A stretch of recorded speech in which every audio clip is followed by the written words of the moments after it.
The boys are back. He's back in town. Welcome back to the MWA official podcast. I am one of your three co-hosts, Jonathan Colt, the last of a dying breed, and I'm here with my other two co-hosts, the world's champion, Jacob Sterry. How are you doing? Doing it shit. I need to quickly run to my car. Continue introducing Dobby and me while I run to my car quickly. Or does not get to introduce himself more.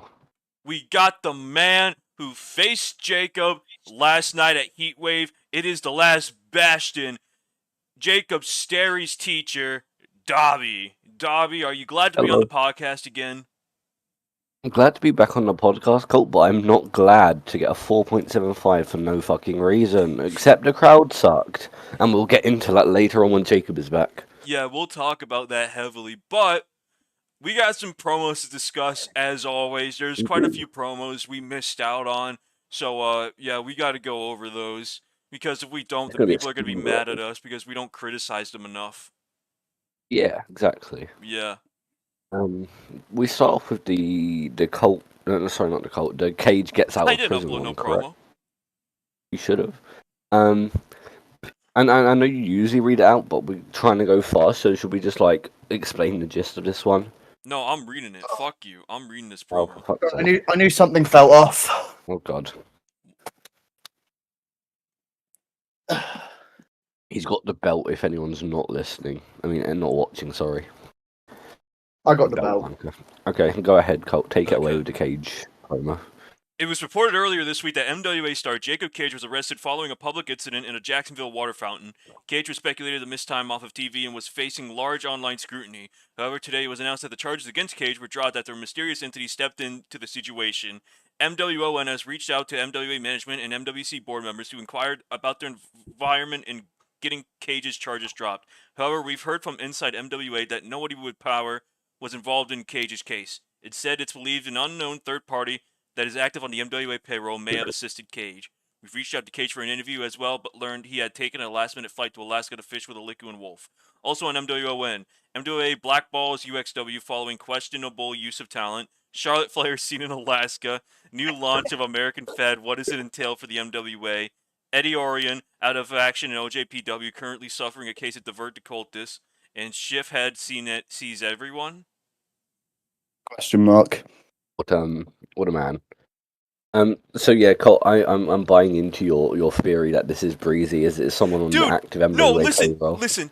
Immediately as I read the words fucking third party, like reaching out, like I immediately messaged Dobby and I was like, this is what I was talking about on the podcast. Yeah. This is what it is.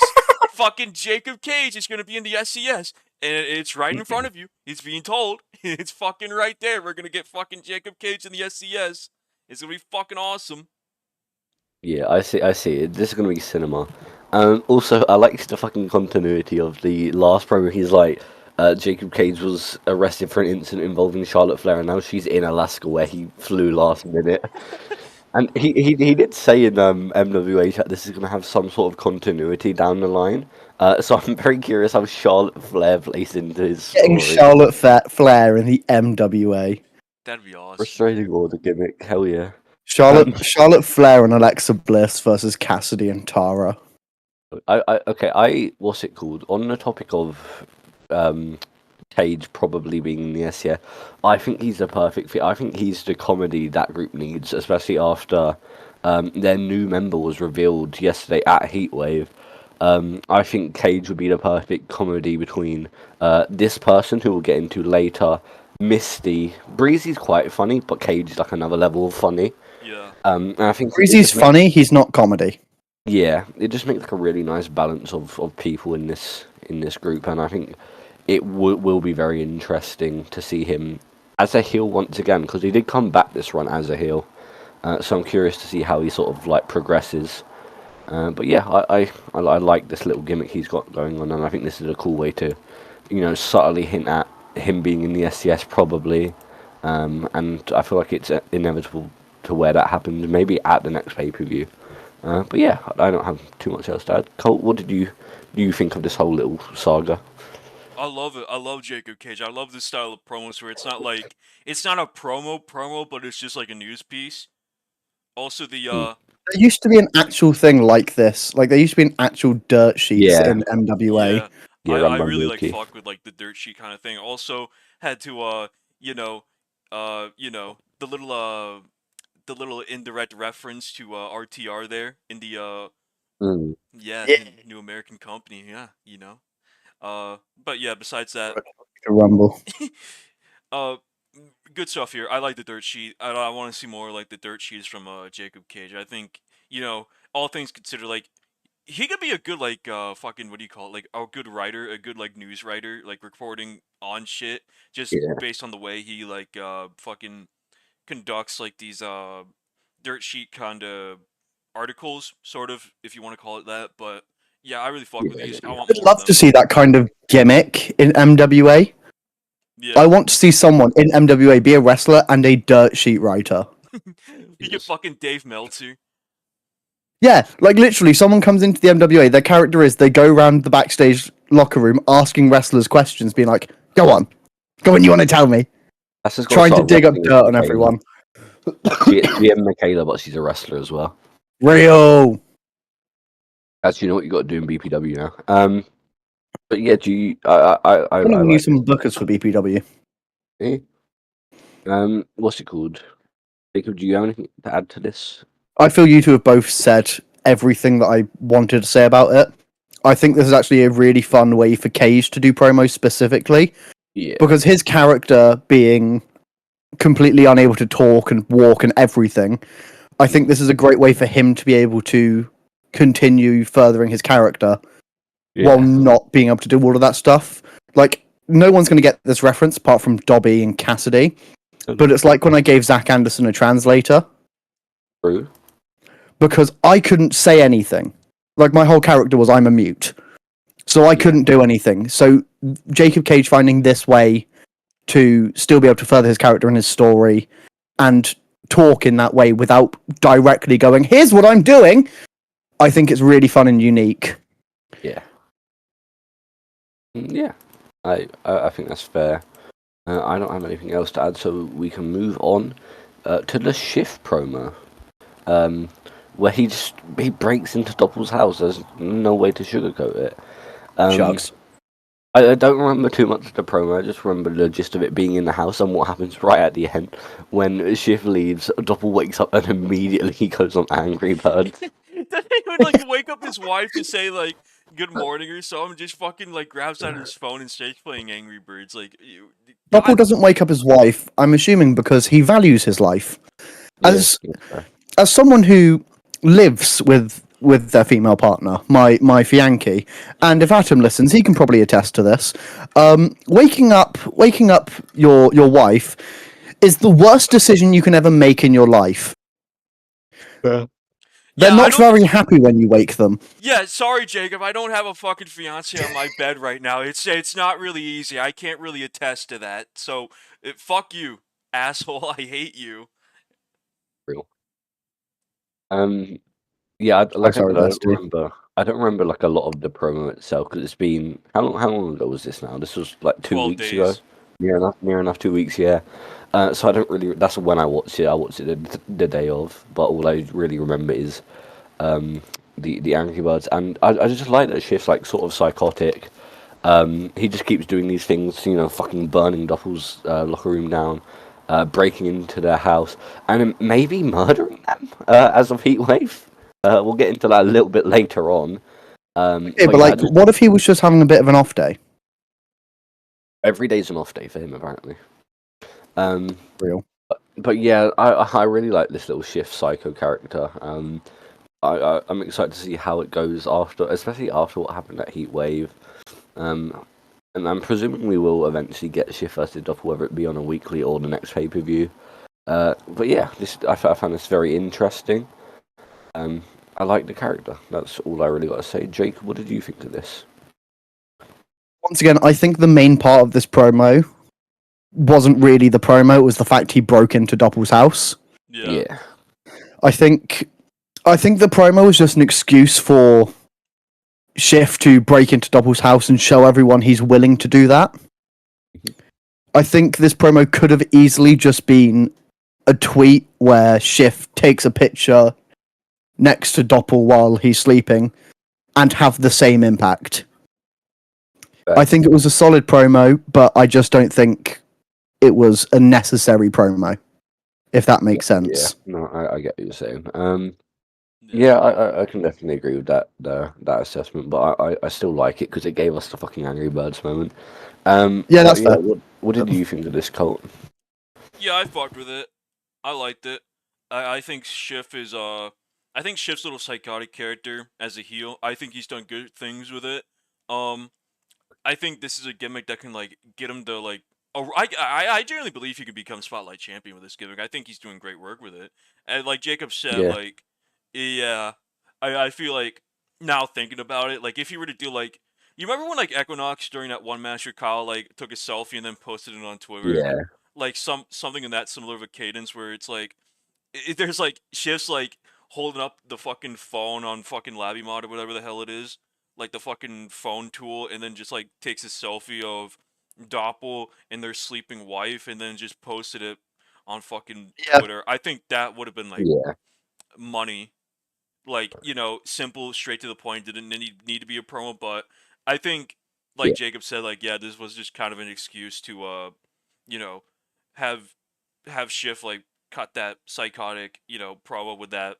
I mean, he has good cadence with the promo, so I'm not like entirely disappointed. I'm not like, you know, upset or anything. I still think it was good. Yeah. But yeah, all things considered, good stuff here from Schiff. Yeah, I agree. I don't have anything else to add, so we good to move on? Yeah, let's move Yeah. on. That brings us to Vox and Atom, which is probably my favorite promo in the last 2 weeks. I helped them film this, and I had a blast. And when I saw they showed me the script for it. I looked through it like before we filmed it, and I saw this is when it's revealed Atom is in a green speedo. And I'm like, okay, we are in for an interesting promo here. Hey, listen.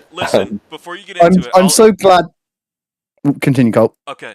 I just want to say that wasn't the only green mankini I had to make that week for somebody. I made fucking 2 of them. I made one for Buzz's UXW gimmick, and I made the other one for fucking Adam's promo. And I had to fucking tell him that it wasn't the only green mankini I had to make that goddamn week. So yeah, I was on a streak. Honestly, with that's so slay. mankinis of the lime green, neon green color. Yeah.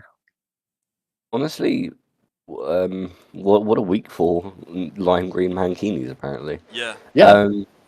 But yeah, like I said, I filmed this, so I watched everything happen in real time. I love this promo. This promo was so fantastic. Atom was gold as always. I think this was actually solid promo work from Vox as well. I feel like he has some good emotion in here. I love the part where Atom gets a call midway through. It's from his publisher. However, they got the money for the special editions. The money gets insider traded, so they lose it all out. Atom is tweaking, and then calls Vox straight back up and is like, "I need money. How much? A lot.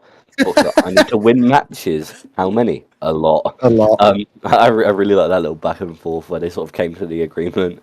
Then what's it called? Vox is like, you better be there this week. I got a big match in, and Adam's like, oh fuck yeah, what's that? And then he's like, I'm facing Terror. I can't wait to get my TV title back. Immediately hangs up. Immediately hangs up. I go, oh, that's absolutely gold promo.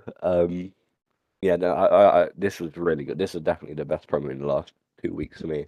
I loved everything that happened in this. Yeah, I just don't have enough good words to say. I love this like pairing, and this is exactly what I was hoping it would come to be. And with what happens at Heatwave, obviously the match itself was a bit unfortunate, but I feel like there's a lot of story benefits from the so-called Heatwave Hex, considering Atom was the one to take the fall. And I feel like the fallout is going to be very, very funny, and I'm very excited to see that sort of be played into a bit more in the coming weeks. But yeah, I'm a huge fan of this promo and these two as a pairing. But Colt, what did you think? I loved it. I thought it was funny. You know, I'm a big fan. Like, I'm probably Vox's biggest fan in this call. You know, I think the past few months where he wasn't with Adam, that left a lot to be desired. But I'm glad that Yeah. Fox has finally found his stride, being with Adam. I think him and Adam are doing some great fucking stuff, and this promo is, like, no exception. Like, this is funny. Like, this is great to me. I love them both as a pairing. I'm very happy to see Vox succeed. Adam's just a funny motherfucker in general. Like, top 5 funniest guys in MWA history, probably. Easily. Yeah. Just great stuff all around. Like, I can't just say enough about these guys. Like, I love this. Like, I want more of this. I need more Vox and Adam promos. Yeah. I think that's what this promo comes down to. I want more from these two. Give me more. Which is the best you can get from a promo, really. Yeah, more demand from a promo. If people want more, then you're doing something right. That's for sure. Yeah. But yeah, do you have any other thoughts, Jacob, before we move on? I don't really have anything to add on from what you two said. I think these two are a perfect pairing together, and I want more promos like this. Like, there's not much more that can really be added on top of that. Yeah. Fair enough. Yeah, I don't have anything else to add either. That brings us on to the Hironaka promo / tweet / whatever the fuck. Could just fucking post this in Twitter? What a fucking bitch. Yeah. This guy uses Twitter Blue confirmed.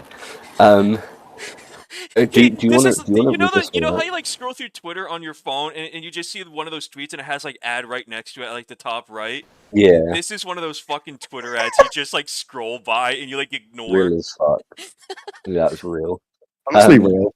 Do you want to read this one out as well, Colt? Okay. I gotta do a lot of reading for these promos today. I have been on my Hold on. Wait, should I do the accent? If you want to get cancelled, yes. Okay. I have been on my toes for a whole week now, wondering if my family has been okay.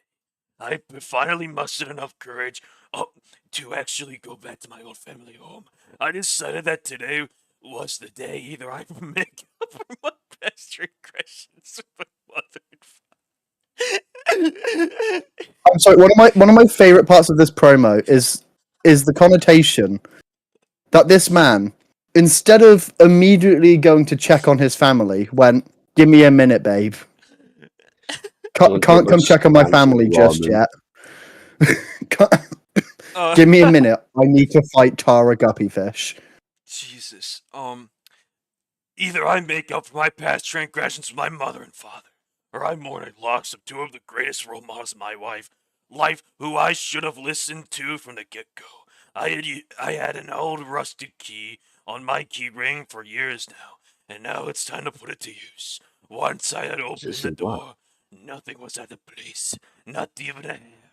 And sure enough, my mother and my father were right there, sitting in the living room, though looking more gray and wrinkly since the last time I had seen them in person 10 years ago. They happily welcomed me back into their lives with minor chastising about my lifestyle, tattoos, dyed hair, whatever. After a round of hot tea in the dining room, I left the old house, but not before my mother had told me I had received the mail here for the first time in a while. As I went to shut the fuck up. As I went to open my mailbox, I had seen a small envelope with the address written out with the worst handwriting I had ever seen. Once open, this was inside. I'm fucking done. And it's a little picture of Frank the And it's a little picture of Frank the Monkey with some nice stickers, and it says, "Now you're just like me." And then the date of Heatwave at the bottom. But it's Americanized, yucky.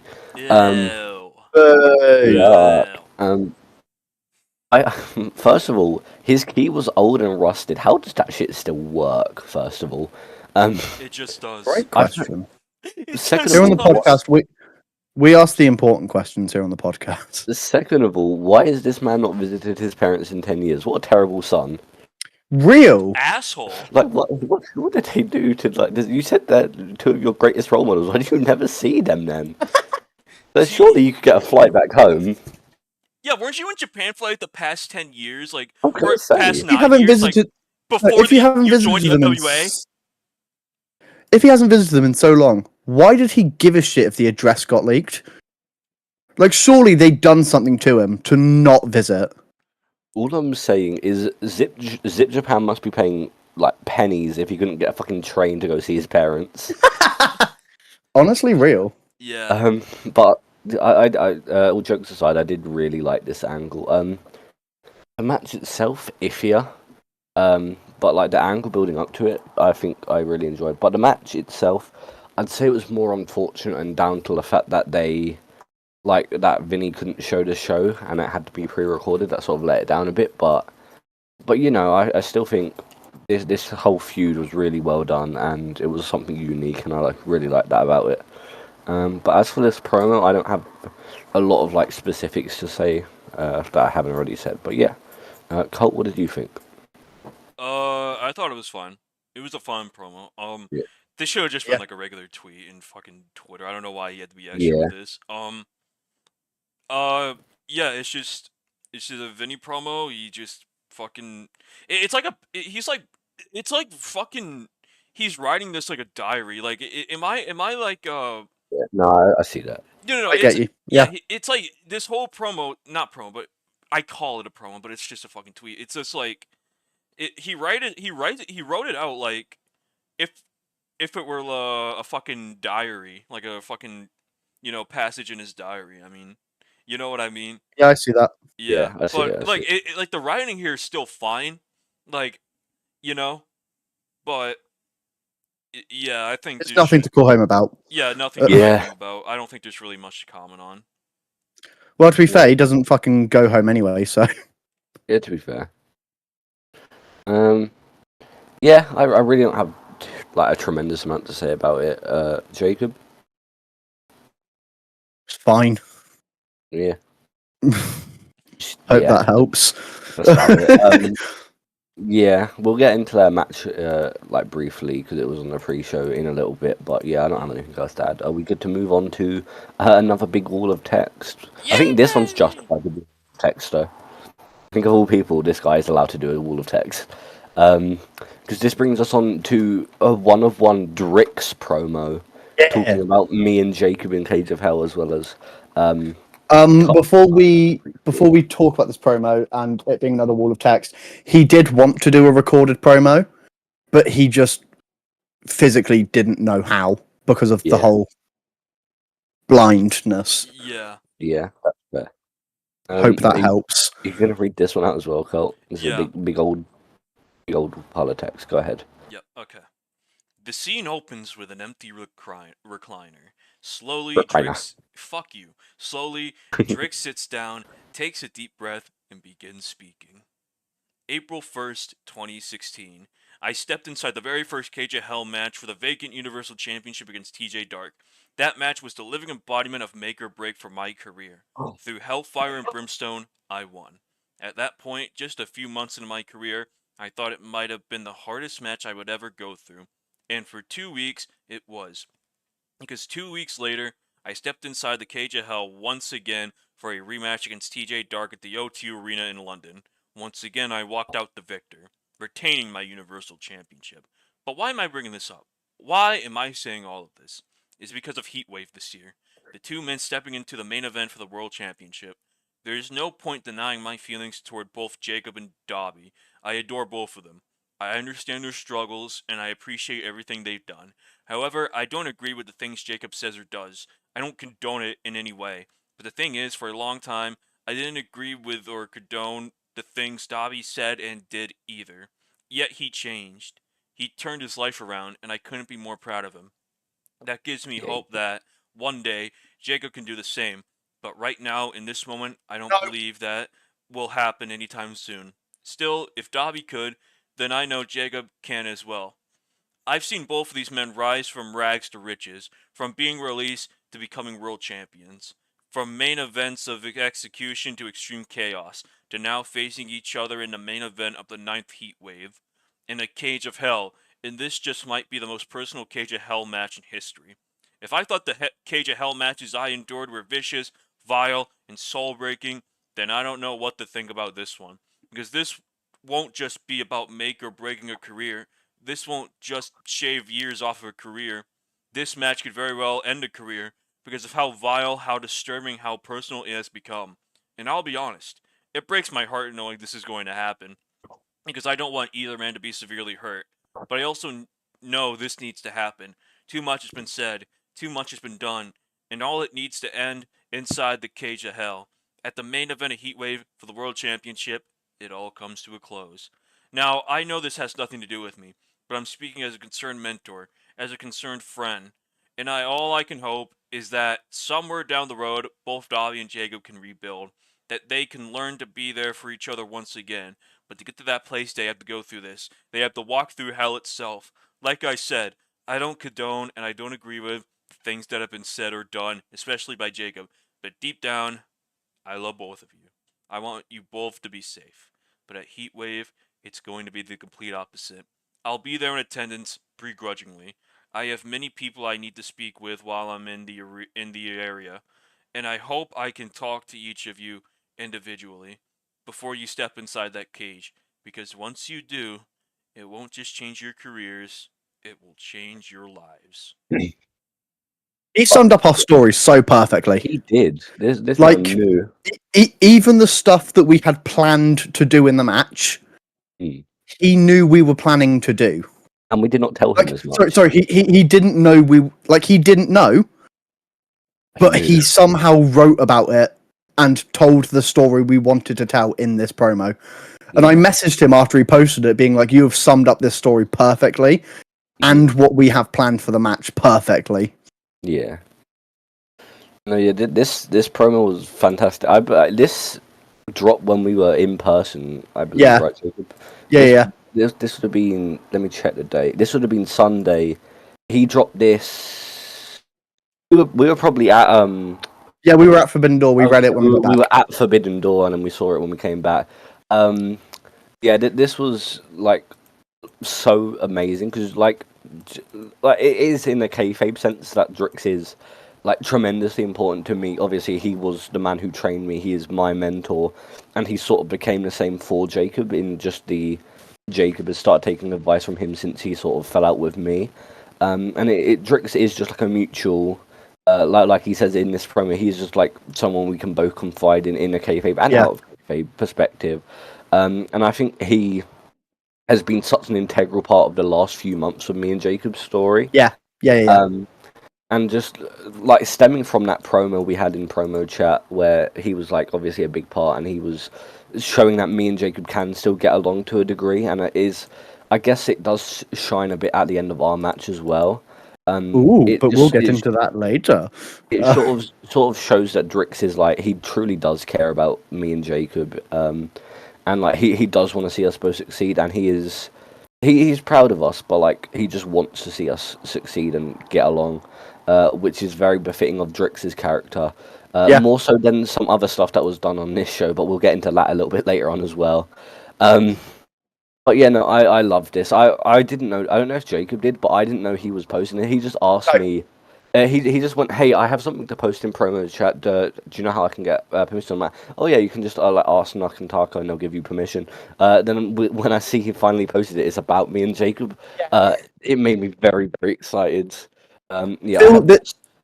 This promo shows what new people have missed out on with Drix. Yeah.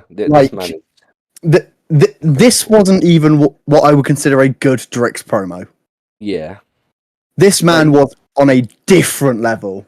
You don't have the emotion in the text, and yet he still makes it feel so important. Yeah. And that just is a testament to how like truly one of one Drix was. And I said this to him yesterday, because after the match he said, "You surpassed me in every way." And I'm like, "Brother, no. I have not surpassed you. You are one of one." But I'm very glad. He messaged me saying congratulations. He didn't say I passed him. He knows his worth. So guess I'll go kill myself now. No, but what's it called? Drix was like someone. He's someone still very important to me. But he, especially when I was growing up in this community, he was someone like very integral to shaping me as like a person, and like sort of the mentality I've sort of got into now with Minecraft wrestling. He is like an integral part of it, and to know I'm doing him proud It just warms my heart, and I'm like so grateful for that. And you know, for him to do this without even being like asked about it, he just did it because he is truly invested in the story. Is like more than I could ever ask, and I'm so glad this got to happen. Jacob, what did you think of this as the other part of who this promo was about? Holy fuck! Yeah, This made like the younger me so fucking giddy. yeah, Like, this is the guy that everyone looked up to mhm, back in the day. This was the guy. This is the person you wanted to be at that level. yeah, And for him to be writing a promo that isn't really about him. So he did a promo about me and Dobby, yeah, just about us, for a main event match of a big 3 pay-per-view. yeah. What the fuck? Yeah. And it was just a great promo. It Phenomenal. was What the very, fuck? very, very good promo. He I sold up. He sold our story so well, and I think this added a lot to our blow off match. Yeah, True. 100%. And this is the first time I've actually called it our blow off match. Yeah, I've been trying to like not say it out loud until Yeah. post match, but like, yeah, what Yeah. the fuck? kind of crazy to think about, but yeah, this was, Yeah, 2 years of build for 4.75. Sorry. and it wasn't even our fault per se. I can agree with the like not letting it, like I can agree with the view of it, like not letting things build enough, but it also is the end of a 2-year blood feud, technically more like a 5-year in like a kayfabe sense, blood feud. They are going to be running on adrenaline. They're going to be going fast paced. They want to prove they are better than the other, and that's the story we were trying to tell. That should not negatively affect it, nor should something that wasn't in our control. But we'll get into that Wow. later on. Anyway. Cole, what did you think of this as someone who was just sort of an outsider and someone who didn't get to like experience Driggs like in his like heyday, and just sort of seeing this as like a newer member of the community? I mean, you guys put it perfectly. I mean, this is just phenomenal.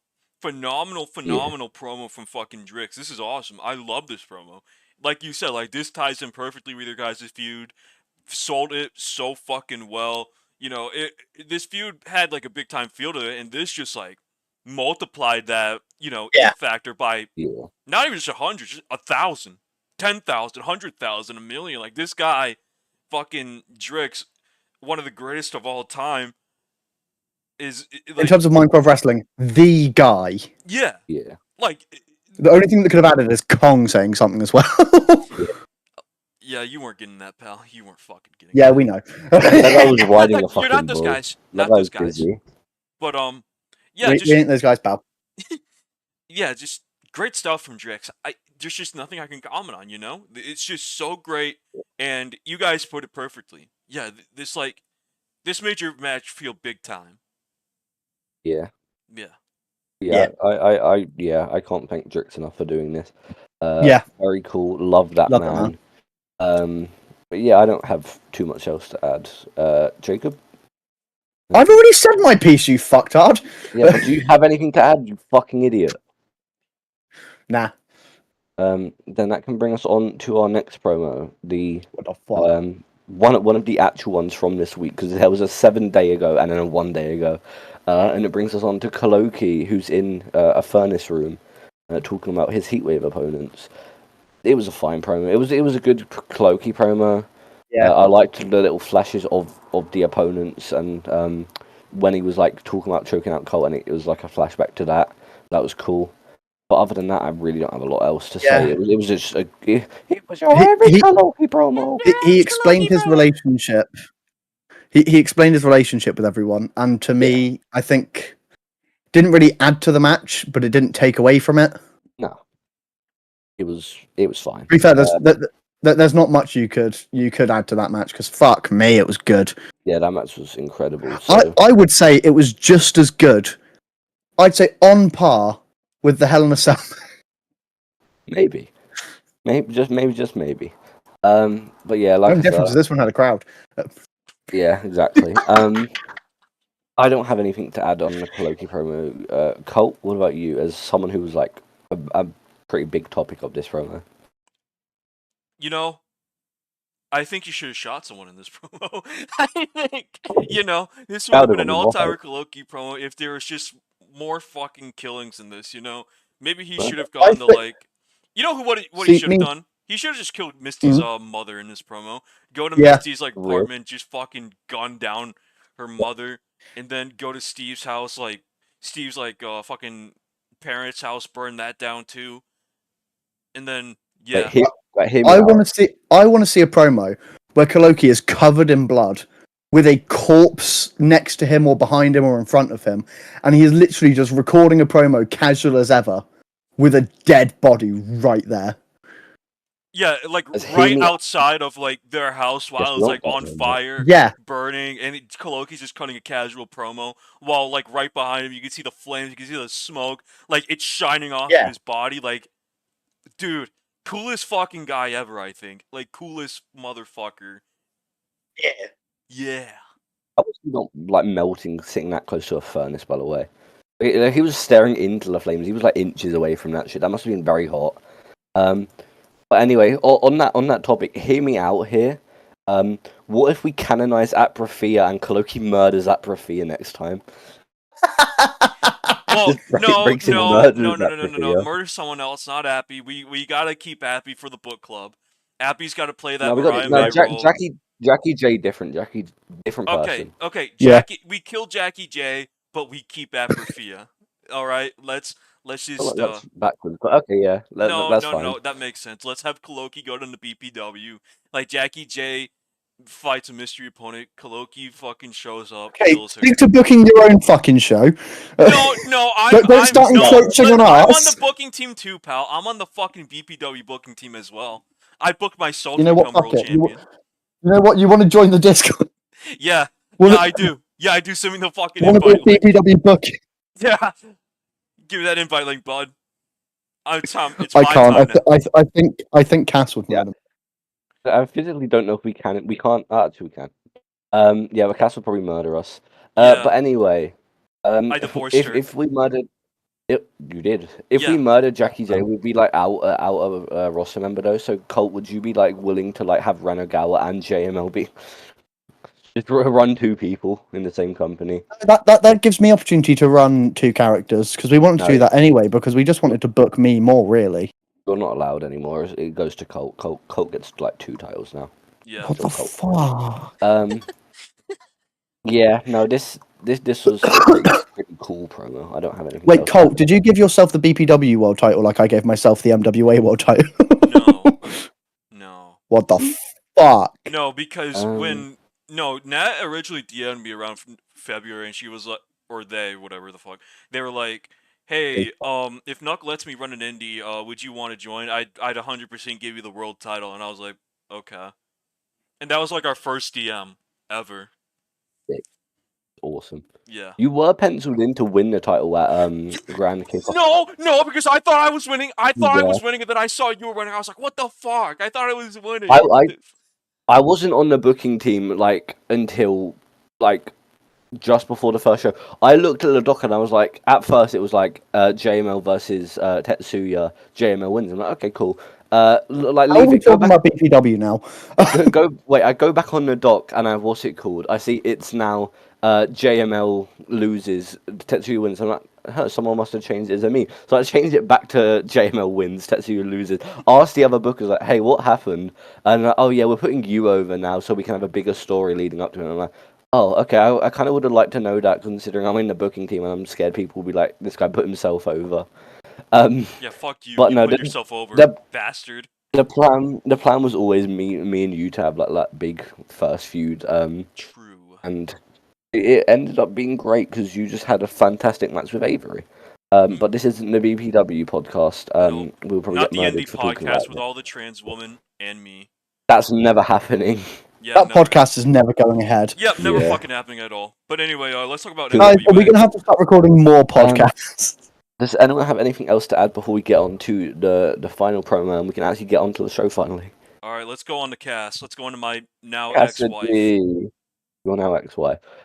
Cass, she goes into the cruise. This is more a cruise promo than a Cass promo, but Cass goes into Cruz's office as he's packing up because obviously Cruz is no longer GM as of right now, as of It's yesterday. his desk in a different place. I was gonna say he must have moved it because it was against the wall like where we're filming from. Yeah, what's it called? She goes in. She sort of like says to Cruz, "You didn't give me my fair opportunity," and Cruz is like, "Maybe." But it's not my problem anymore. And he just sort of has like a final little reminiscent speech about everything. Like he says, one thing obviously it reminisced with me because I am Dobby. He's like, I remember when Dobby was just like this bright-eyed like kid in EPW who wouldn't stop chasing the EPW title. Now he has multiple world title caliber like students. This makes me feel so old. And I was like, thinking from a kayfabe perspective, yeah, I see that now. Because like he was what's it called? He was obviously he came in as Booker like probably 6 months into my career as EPW Booker. So like he's basically seen me go from He was this booking when I joined. he was like seeing me go from this like in real life 13-year-old person to now a like 20 verging on 21-year-old like Damn actual old. person, and now like former world champion with like current the two current world champions, one with a briefcase as well, and it's like, yeah, I see this from like a kayfabe perspective. That's kind of nuts. We talk And about how Dobby might, like, canonically, Dobby might be the best trainer ever. Maybe competing with Drex. Drix is the only person off the top of my head that like beats me. Yeah. 'Cause if you think about it, the Drix students, you have me, Kong, you. Kong, Rich, Miles. I wouldn't put Rich in there. He didn't win no world title. Maybe he'll get there one day. Maybe he main evented an XC, so like, you know, You didn't though, you bum. fuck you. Who else did Drix train? There's more people I'm probably forgetting, but like it just proves the caliber of the people you train is fucking insane. Also, all I'm saying is I need to main event Execution this year, and then I would have main evented all three big three pay-per-views. And before you were in the Horizon Rumbles. I was in the final two. You were also in the Rumble, generally speaking. Anyway, Yeah. I loved Cruz's speech here. It was like a really cool departing thing where he's sort of like, maybe I didn't give you your fair chance, but like, also you're kind of a bitch. So yeah, it was just like a really nice little departing thing, and I like that Cass sort of gave Cruz most of his time to shine in this promo, because it is like we'll probably see Cruz in like here or there. Okay, promos. but tell me you wouldn't have preferred this promo with Carl Cardova interrupting him every 5 seconds. True. Yeah, but Cruz, but like. I mean, honestly, Bob. No. Yeah, bro. No, this was a really, really good send off promo. That one was set J. Cool. This is a really, really good like send off promo for Cruz. I'm very glad. This interaction with Casco, I can't think off the top of my head these two like interacting in a kayfabe perspective. But like it was just a really nice little departing thing.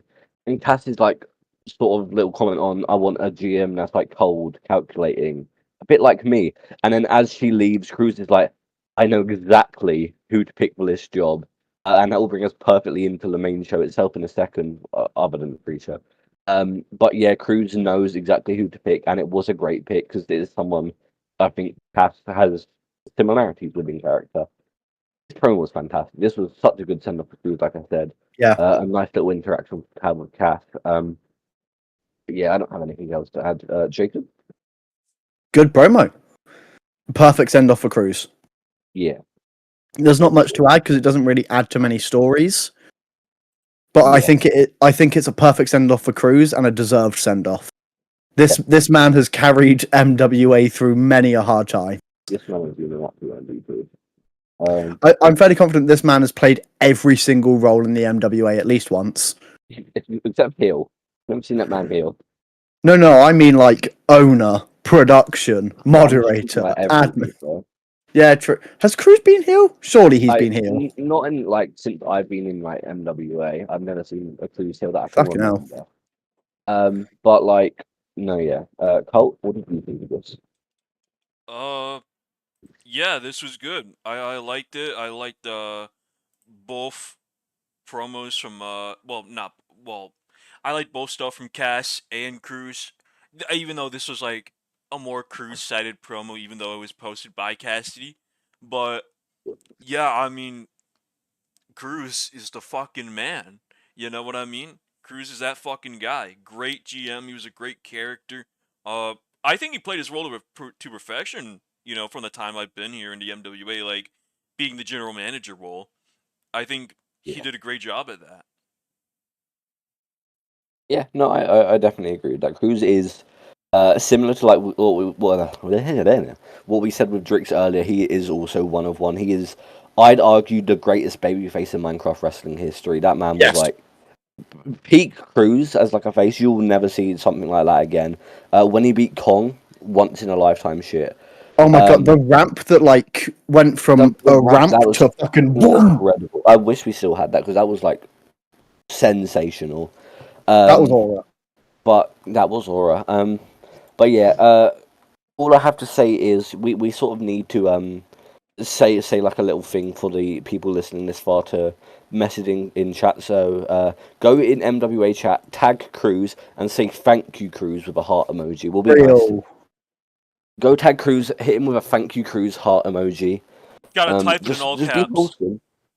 Yeah, thank you Cruz. Just yell it like you're chanting in the crowd.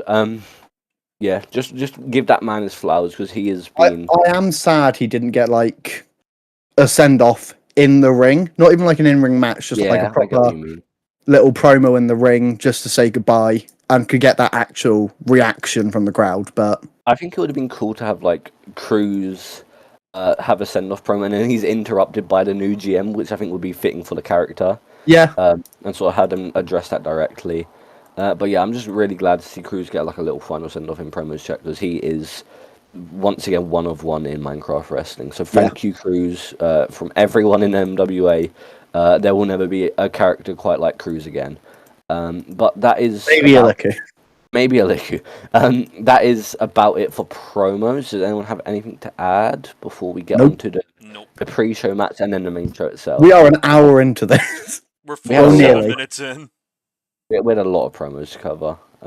That's why you got to keep up with the thingy. Cause we could have covered a whole other show and it would have been like an hour and a half till we We're got into the retconning this pay-per-view. shit.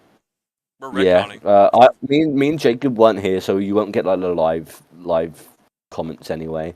So if you want to see that Unleashed reviewed, tough, pretty much. Yeah, fuck you. Shit. But yeah, Stragger. that brings us straight into our technically first match of the night on the pre-show, as Tara defended her TV title against Hironaka for the second time. This shit sucked. It was alright. Oh, you really didn't like it. I think it was just fine. I think it was fine. My biggest criticism of the match is it wasn't memorable. Yeah. I couldn't tell you a single thing that happened in this match apart from Hironaka making sure that the match was still recording, so he could do his cool finish. Yeah. That's literally all I can tell you about the match. It just wasn't memorable, It wasn't. which is sort of a downside of the match because Yeah. it's a pay-per-view. Like, not even just any pay-per-view. And I get it's the pre-show, but it's still a pay-per-view. It was also like a really cool stipulation that they just did nothing with. Well, not nothing, but they just did like a whole lot less than I would have liked with it. That's my biggest gripe of the match. Yeah, I couldn't tell you anything about it. Yeah. I reckon even if I rewatched it as we continue talking about it, I still couldn't tell you anything. Nah, yeah. Oh, it went over the normal 10-minute time limit. Did that? Oh, yeah, that. There was no time limit for it, which I don't think was like portrayed greatly, but that doesn't matter. But I feel like the main talking point is we have a new TV champion. Yeah. Hironaka has won the belt from Terra and ended her reign of. I'm going to call it a reign of terror instead of a reign of terror. Okay, all I'm going to say, My Shayla. it was, but I get he's a deathmatch wrestler. Please bring it back to a normal belt. No, you're seeing a lot more death matches, buddy. No! Fuck the Hironaka death matches! Stop it! Have Hironaka We're not a deathmatch company! I get they see it as a separate division, but we're not a deathmatch company! Deathmatches and stuff like that should be saved for big occasions. I get it's a separate division, but that's not what MWA's... Yeah. Nope, get ready for more death matches, buddy. I'm okay with it No. only because it's Vinny and that is like his character. I want it to be Vinny has this last like hardcore reign with the belt, and then we go back to whoever beats Vinny is like, no, I'm scared of death matches. TV titles back. Adam. Awesome. I was going to say Atom fits that so well. Please give Atom the belt.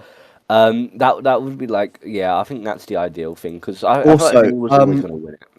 as much as I love Vinny and think they're doing fucking amazing stuff in MWA right now, Yeah, I really want to see the belt dropped on a weekly again.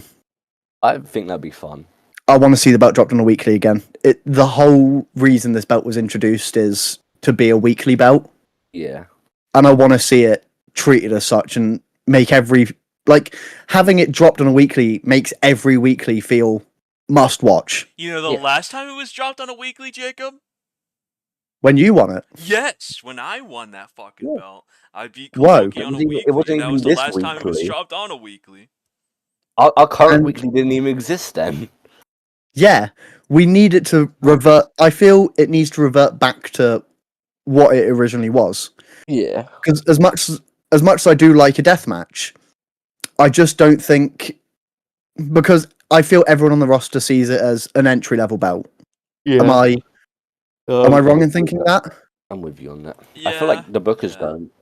I was going to say, Taco, but most of us see it as an entry level belt, and I think it needs to revert to that because yeah, having the belt that like everyone has their first feud with being in a deathmatch style, I don't think it benefits anyone. yeah, Because when they move on to a different division, they need to then relearn how to wrestle a normal yeah. style. No, I agree with that. I feel like the only one you could sort of point to it working for was Misty when she came in, because she'd previously been the Extreme Trophy holder in BPW, so she had that experience. But like you said, that's not going to be the case for everyone. I feel like a lot of people aren't going to be acclimated to like the Extreme division, and I just feel like the TV has like a lot more.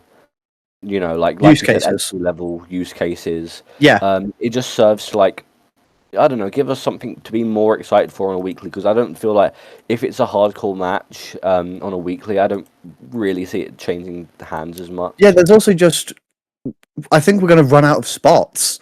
Yeah, Like, yes, there's infinite spots you can do, but we are limited to Minecraft and what we can get in the texture pack. yeah. And Terrell's I one of think those creative yeah. minds we have for it as well.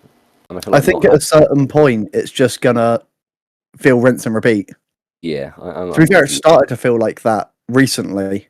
Yeah, But I feel like with the latter half of Terror's reign, yeah.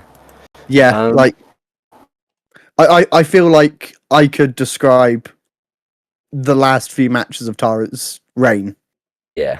by saying the same thing. No, Tara does something. Tara does one disgusting thing. And then the rest is like Hits you can't a really gossamer what. touch. Yeah. Yeah, no, I agree with that. I feel like maybe people could try and argue there's only so much you could do with 10 minutes, but it's like a wrestling match. We've done singles matches since the fucking dawn of time. They've never gotten old. People still find ways to make like normal singles matches fun and creative. And that's ultimately what the TV title would just be. It's just normal matches. Yeah. And it just, if you have the chance to I was like gonna have say- the title change hands, perfect. The belt originally was introduced to have people who are there who are able to wrestle weekly, so Yeah. they can improve their in-ring ability. Yeah. Think That of like that was the the reasoning old- behind the belt. Think of like the old TV champions and like the takeoff era, and just the sort of entry level caliber of like people you had. You had like Dilsoon, Feywind, Vox, those sort of guys who came in, and it was their like chance to get like weekly wrestling, and it sort of like helped benefit them. Maybe not Dilsoon because that guy had a terrible schedule, but generally speaking, it was just like a good way to like get them reps in, and that's what I wanted the belt to be again, more than like deathmatch belt. But yeah, I don't have anything else to say. Colt, what do you think generally? This is bad. I did not like this match. I need to. Okay, I'm not gonna like do a whole rant. I'm gonna save the rants for 2 segments time. Yeah. Okay, but I need to like preface this real quick. Like, I love both these people. I love Tara. I love Vinny. But like, this match was bad. I did not like this at all. Like, there's a lot of reasons I did not fuck with this. because so one of the spots, right, that little big dive that Vinny did, like he didn't even place down fucking like glass blocks. He just placed down like fucking wool. So like you could hear him place it down, and you could just hear like the fucking wool sound effect, that fucking soft ass sound effect, not even like the fucking glass.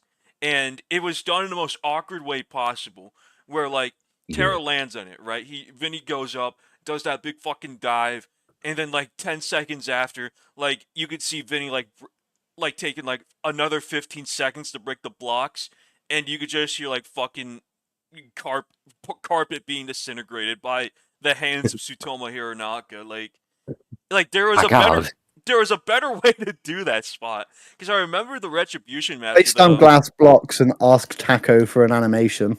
or that Yeah. or like do what Faven or Avery did when they did a similar spot and just kind of like, you know, like go in creative mode, hit the move, and then like immediately like the glass blocks will break Yeah. if you like hit them, which Yeah. doesn't make it all the more like, what do you want to call it, smoother, cleaner, but it would have been a lot more efficient. But Yeah. even just past that, like this was just like boring. Like no, listen, Nuck undersold this fucking match. The comms for this were bad. Like, I know Nuck is like generally a good commentator when he like really gets into it, but he just sounded bored the entire fucking time. Like when Tara like hit into the electrified like fence of that cage, like Nuck was like, Yeah. "Oh my god, Tara just hit the electrified Me and cage." Dobby were speaking about this the other day. Commentary is so much more vital to Minecraft wrestling than it is in real life. Yes. Yeah. Commentary is a necessity in Minecraft wrestling, and it needs to be good commentary for the match to be considered good, in my opinion. Yeah. The commentary is, like, I would say, not equal, but just under the match itself. Yeah. Like, it is one of the most vital parts to make a match good. Yeah. Like, when people talk about the meme commentary, that happens all the time. Yeah. That's what ruins matches. Yeah. I'm with you on But that. to be fair, the meme commentary normally only happens because a match is shit. Yeah. But yeah, you need that like good commentary. You need the enthusiasm. You need the commentators to be on point, and if they're not, you want a different commentator. Yeah. No, I agree with that. I feel like there's so many matches have been made like significantly better just by how good the commentary were.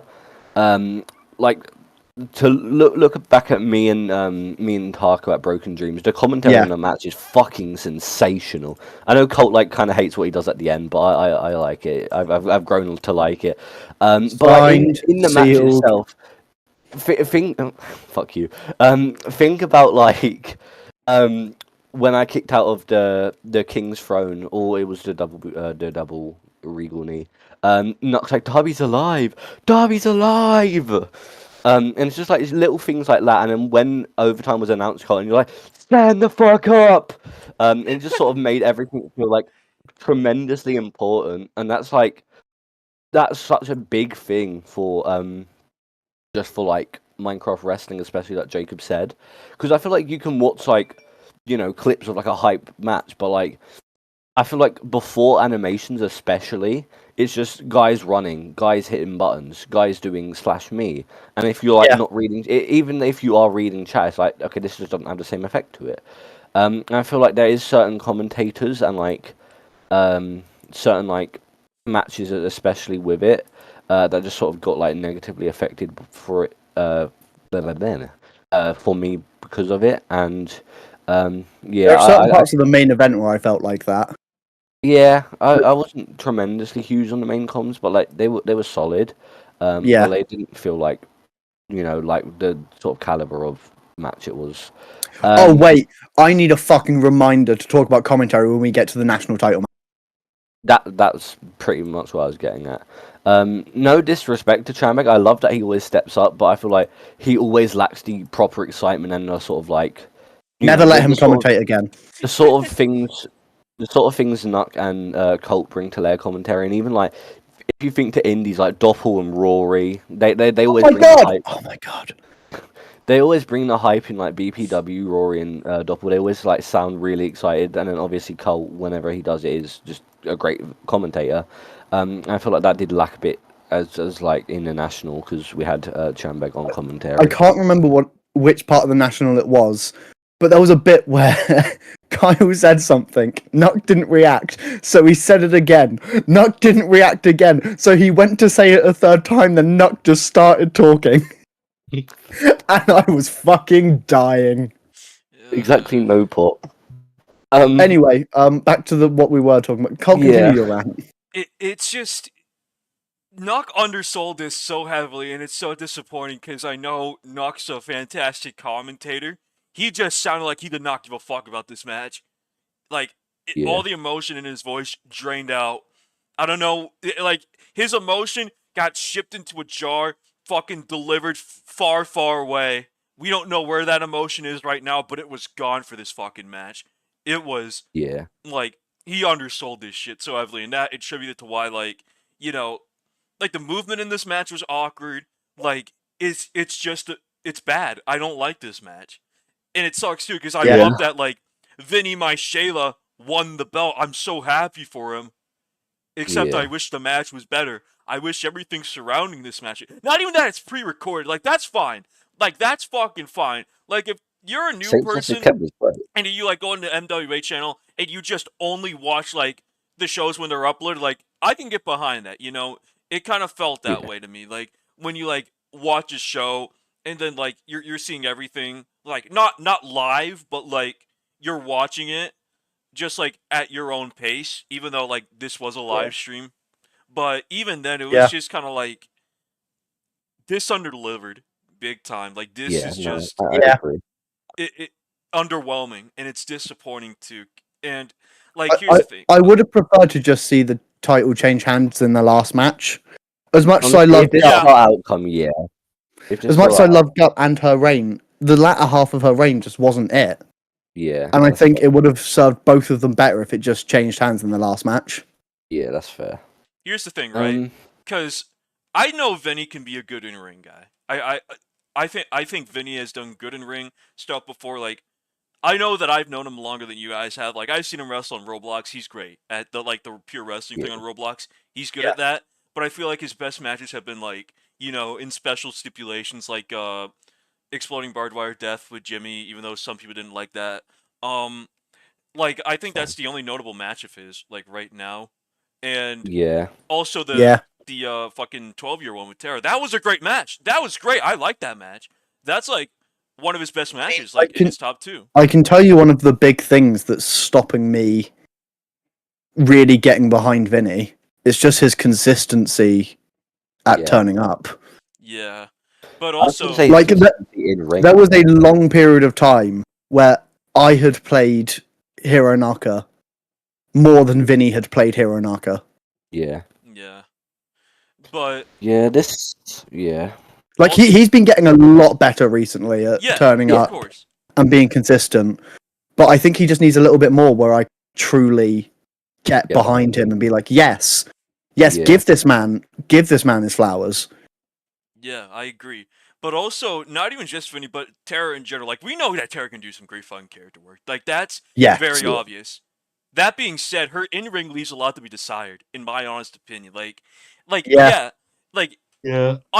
like, deathmatch stipulations, she's been doing well with, like, the gross spots because, like, I think she can work well with something like that. But, like, when you're talking Tara from a pure wrestling perspective, it's just kind of like, she's mid. She's fucking mid. Yeah, like she's very similar to Slick. Yeah, where it's like, that's a great where it's like, she almost doesn't care about in-ring psychology. Do you know what I mean by that? Like, Tara's never been like, she can do some good tag work with like Hazel. I mean, they've had some good matches I liked. You know, the XC match with DDD, even though that one was also a stipulation, but you know, she wasn't like. Hey, I was in that. Yeah, you were, but not like. That match, like, again, was like a street fight, but it was during that time where Tara's kind of like, not well, she was still fucked up, but not fucked up to the extent of being like brain dead. She was just like really, fucking high on perks. But there's never been like a Tara match where it's like she's been a standout wrestler just based on pure wrestling alone. You know what I mean? So I sent her matches in fucking DMs too. She said she would watch them, but she never got to them. I've sent her fucking Akira Hokuto versus fucking Miko Satomura. I've sent her fucking an Aja Kong match from Gaia. Like, I wanted to study these matches. I want her to get better in ring because I know she can. I know she can get better in ring. It's just, you know what I mean? Like, I want to see Tara like be a great fucking in ring general. Now that she's probably not gonna be working those death matches anymore, like she's got to up that fucking pure in ring shit because she wants Same to with Slick. yeah. She needs to wrestle her style of match for it to be passable. Yeah. Like she can't work to someone else, which I think is a big part of what takes you from all right to good and good to great. Being able to work someone else's style. Like she can't be a good in ring like worker because apparently she's watched fucking Stardom. Like, she takes the fucking who is it? Momo Watanabe's like fucking B driver, the Gossamer touch. She done fucking Mayu Yamashita's fucking skull kick. Like she can watch it, but can she really like understand it? Like there's a difference when you watch wrestling and you're just like watching it and you're just watching all these moves because you can do those moves, but there's more than just the moves themselves. And I feel like that's something that not a lot of people understand. There's just more than the moves in our match, and I think that's something that like Tara needs to work on heavily. Not even just like the in-ring stuff, it's just like understanding psychology, like wrestling psychology as a whole. You understand what I'm saying? Yeah. No, I get you. Definitely. Anyway, that's that. Very glad Vinny won the belt. I just wish this match was fucking better because it was better. I'm just curious. Where do you guys think Tara goes from here now? Like, I'm very curious what happens next with Tara. I've got something that I want to happen, but I don't think it will. Go ahead.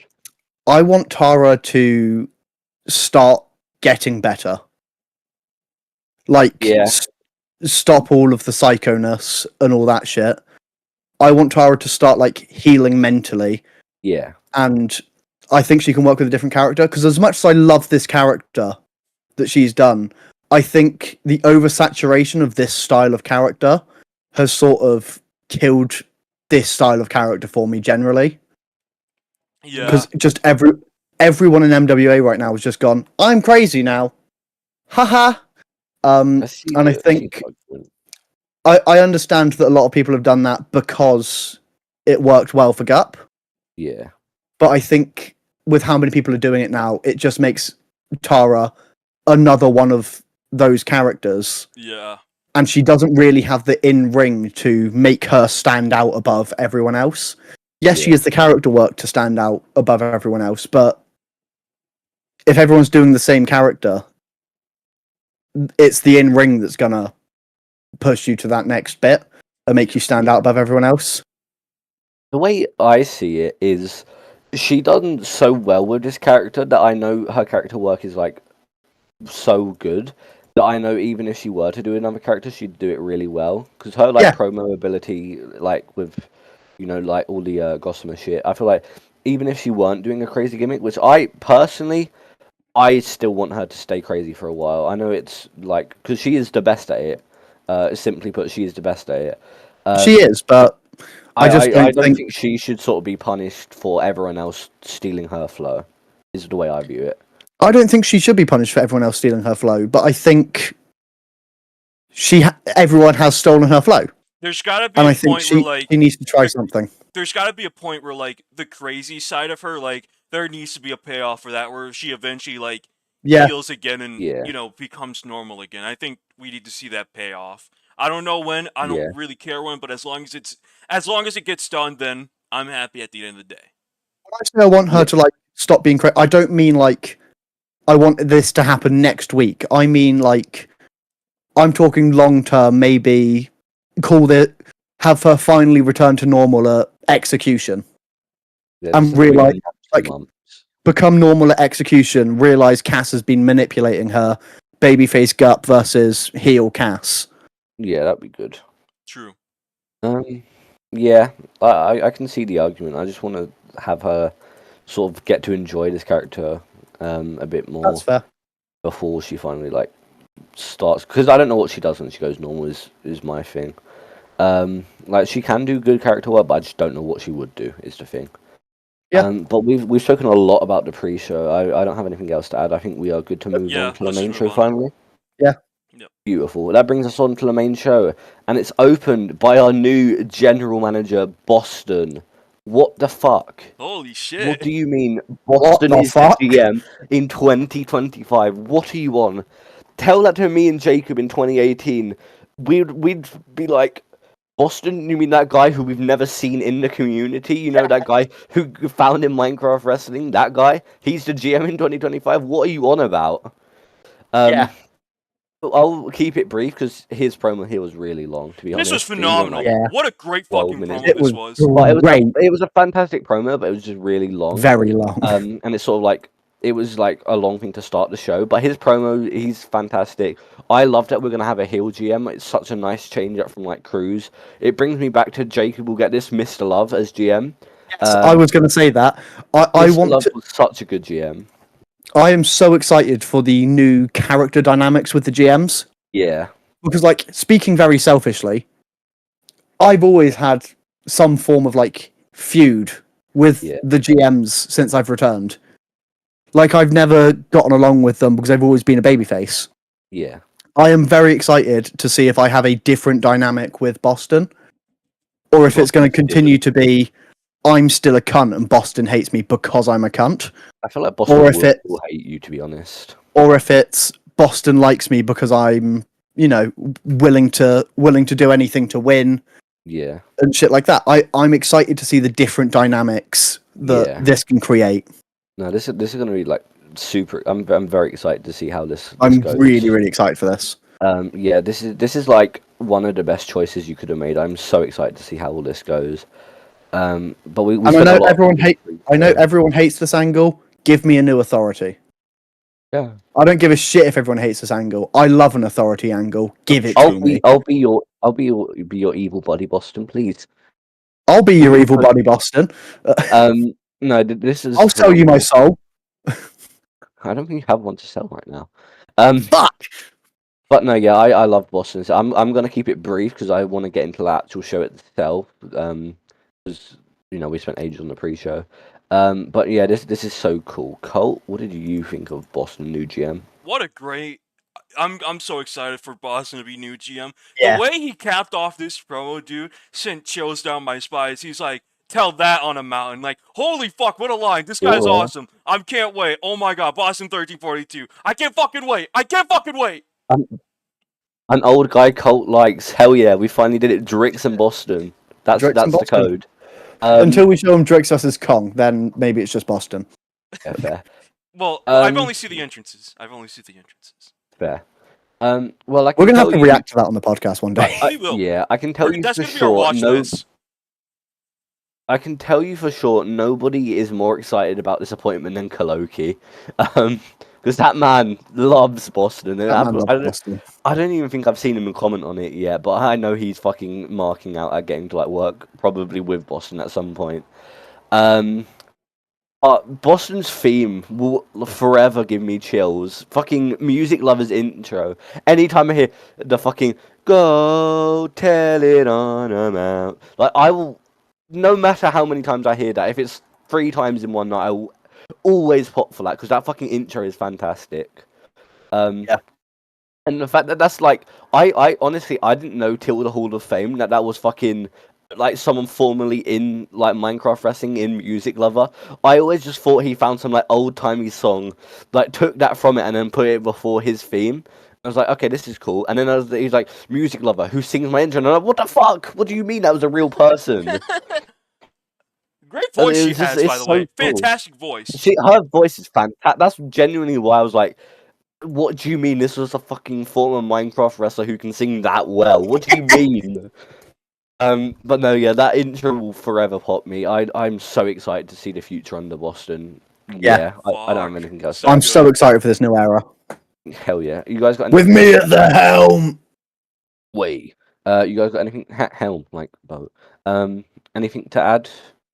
before we get on to our Let's let Carl. our first match. Colt. The tag team invitational clusterfuck, I'll call it.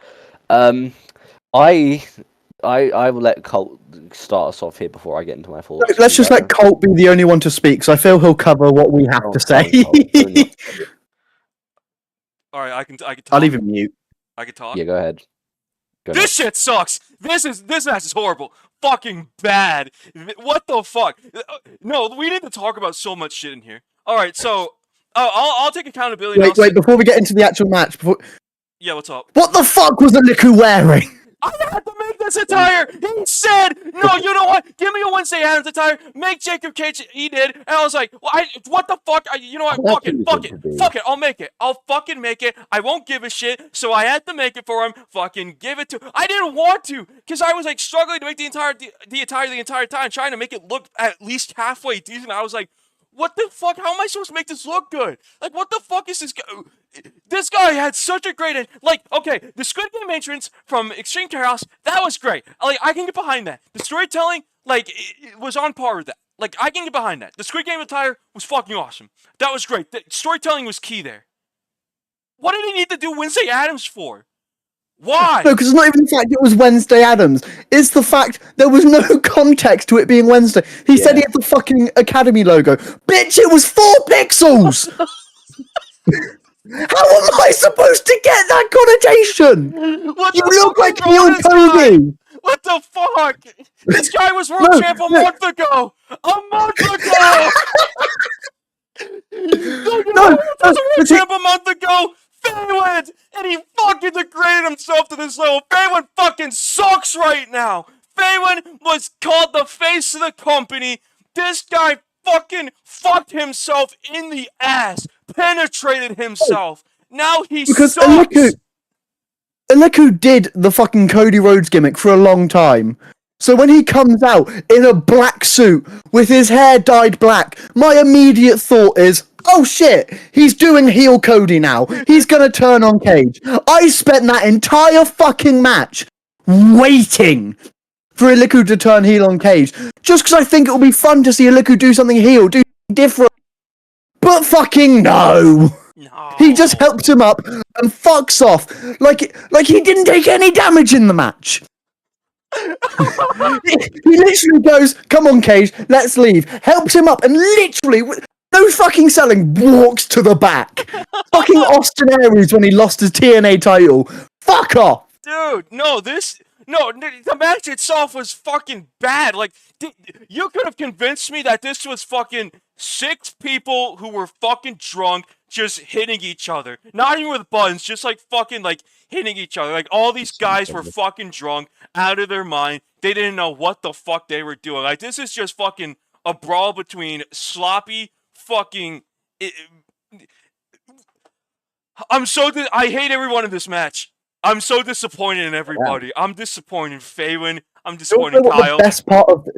The best part of this match was solely Atom and Vox just talking to each other. Yeah. Like, anything those two said to each other was great. The character interactions, yes, between those two specifically, were really fucking fun. Yeah. Really enjoyed that.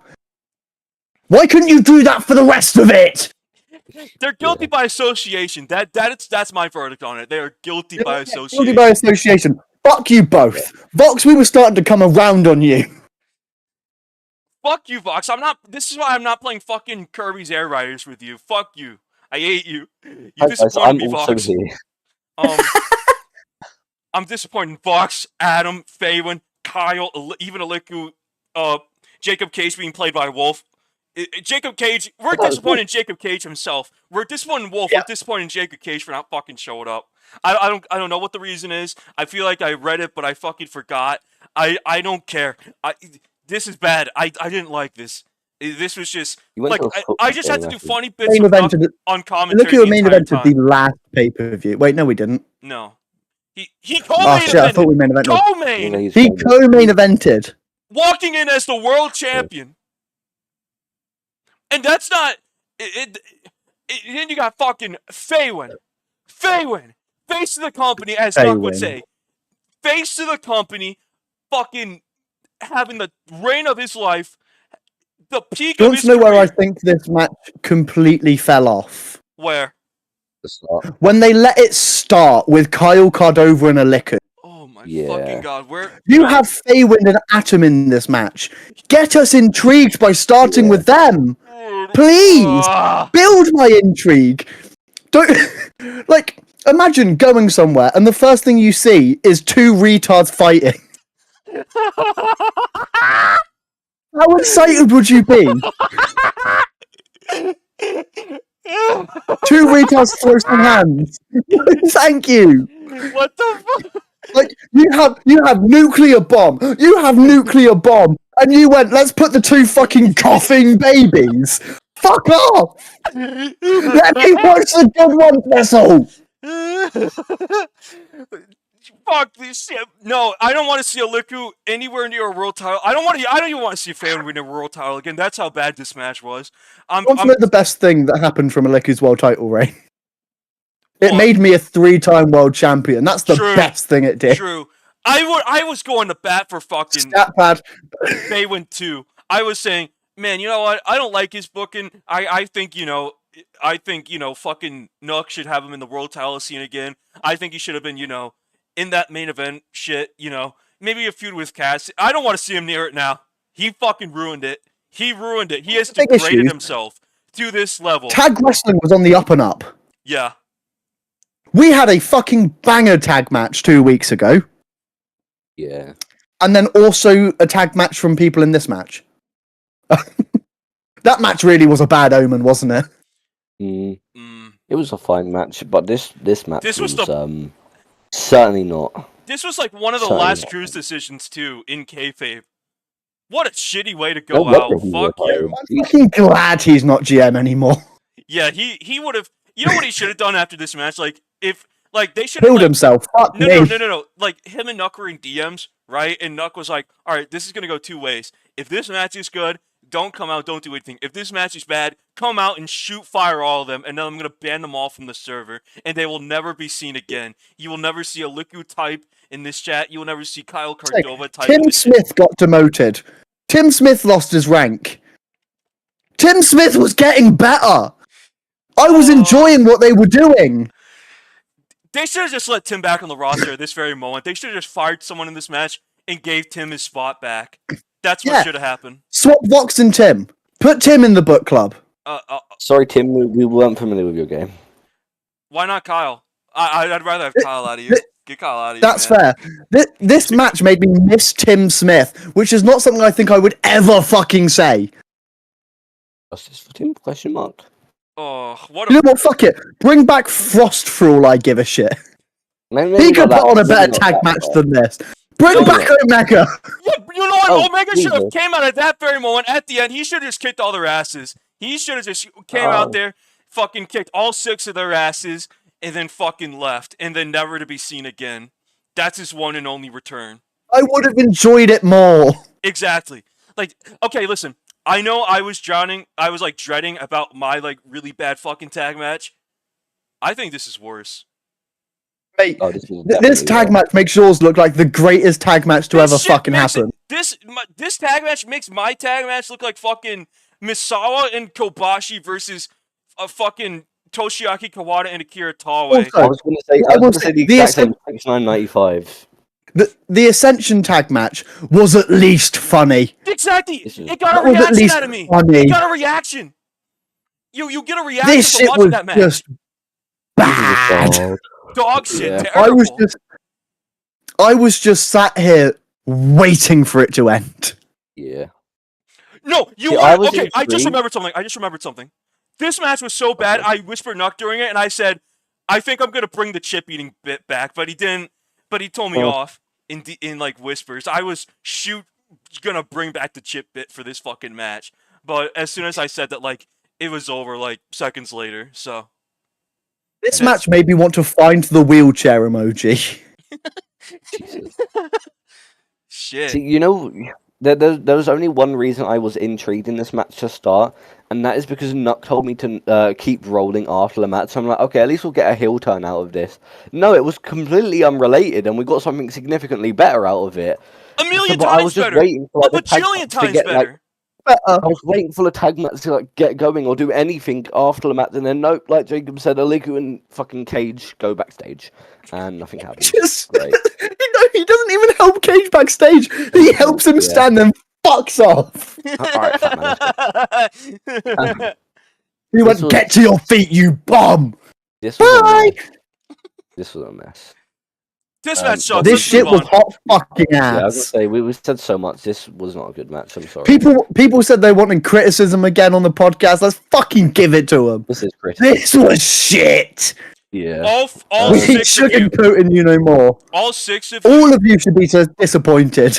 All 6 of you need to like watch FTR versus Jay White and Juice Robinson 2 out of 3 falls collision match. That's what you need to be watching, brother.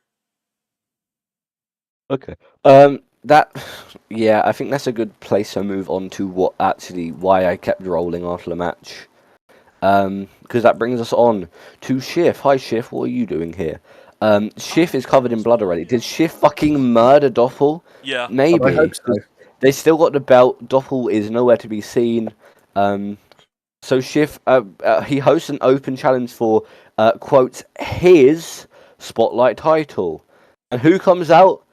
Fucking Matty comes out. This was so awesome. What do you popped. mean?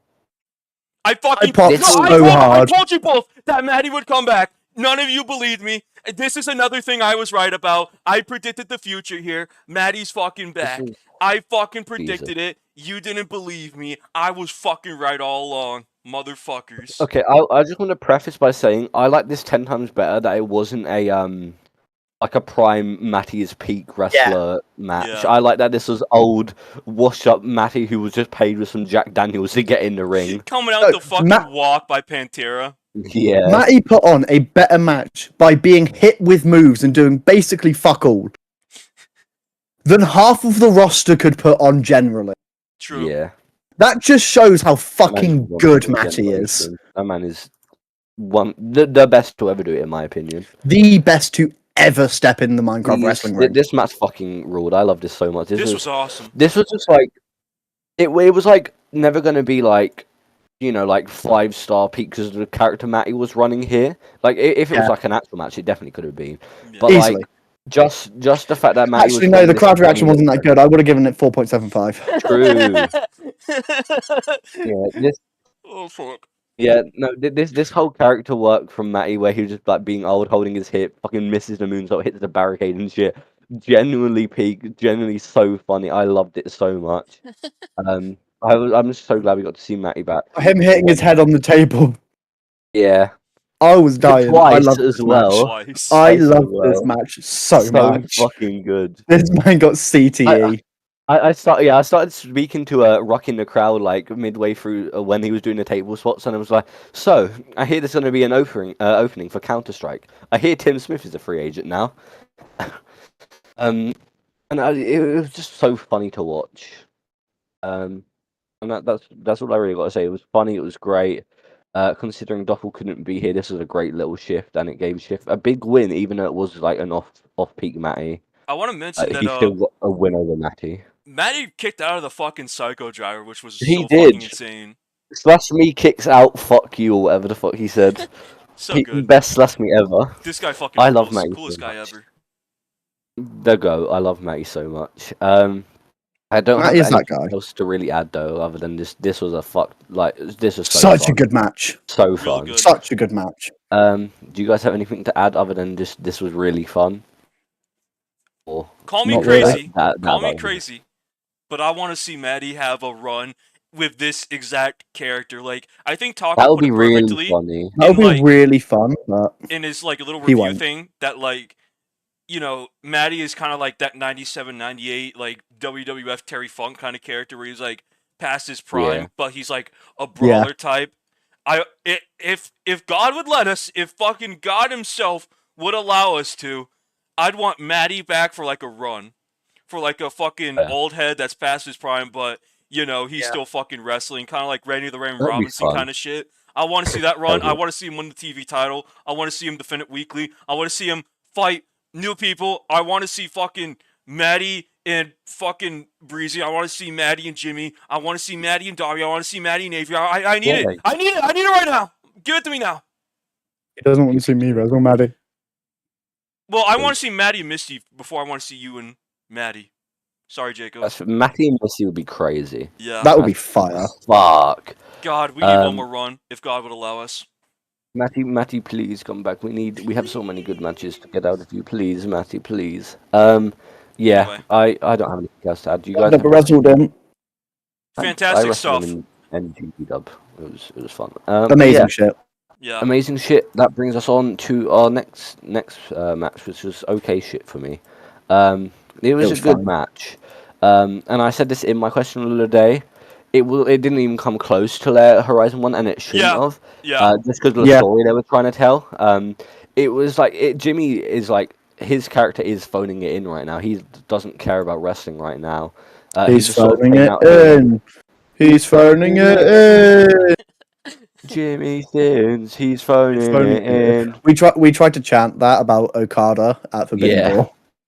Didn't catch on, but I was very proud of the chant. Somebody probably just told you to shut the fuck up. They like looked up to your skylines. They're like, shut the fuck up. Oh no. No, just no reaction. Very sad. Oh, fuck. We were saying it quietly, but you know.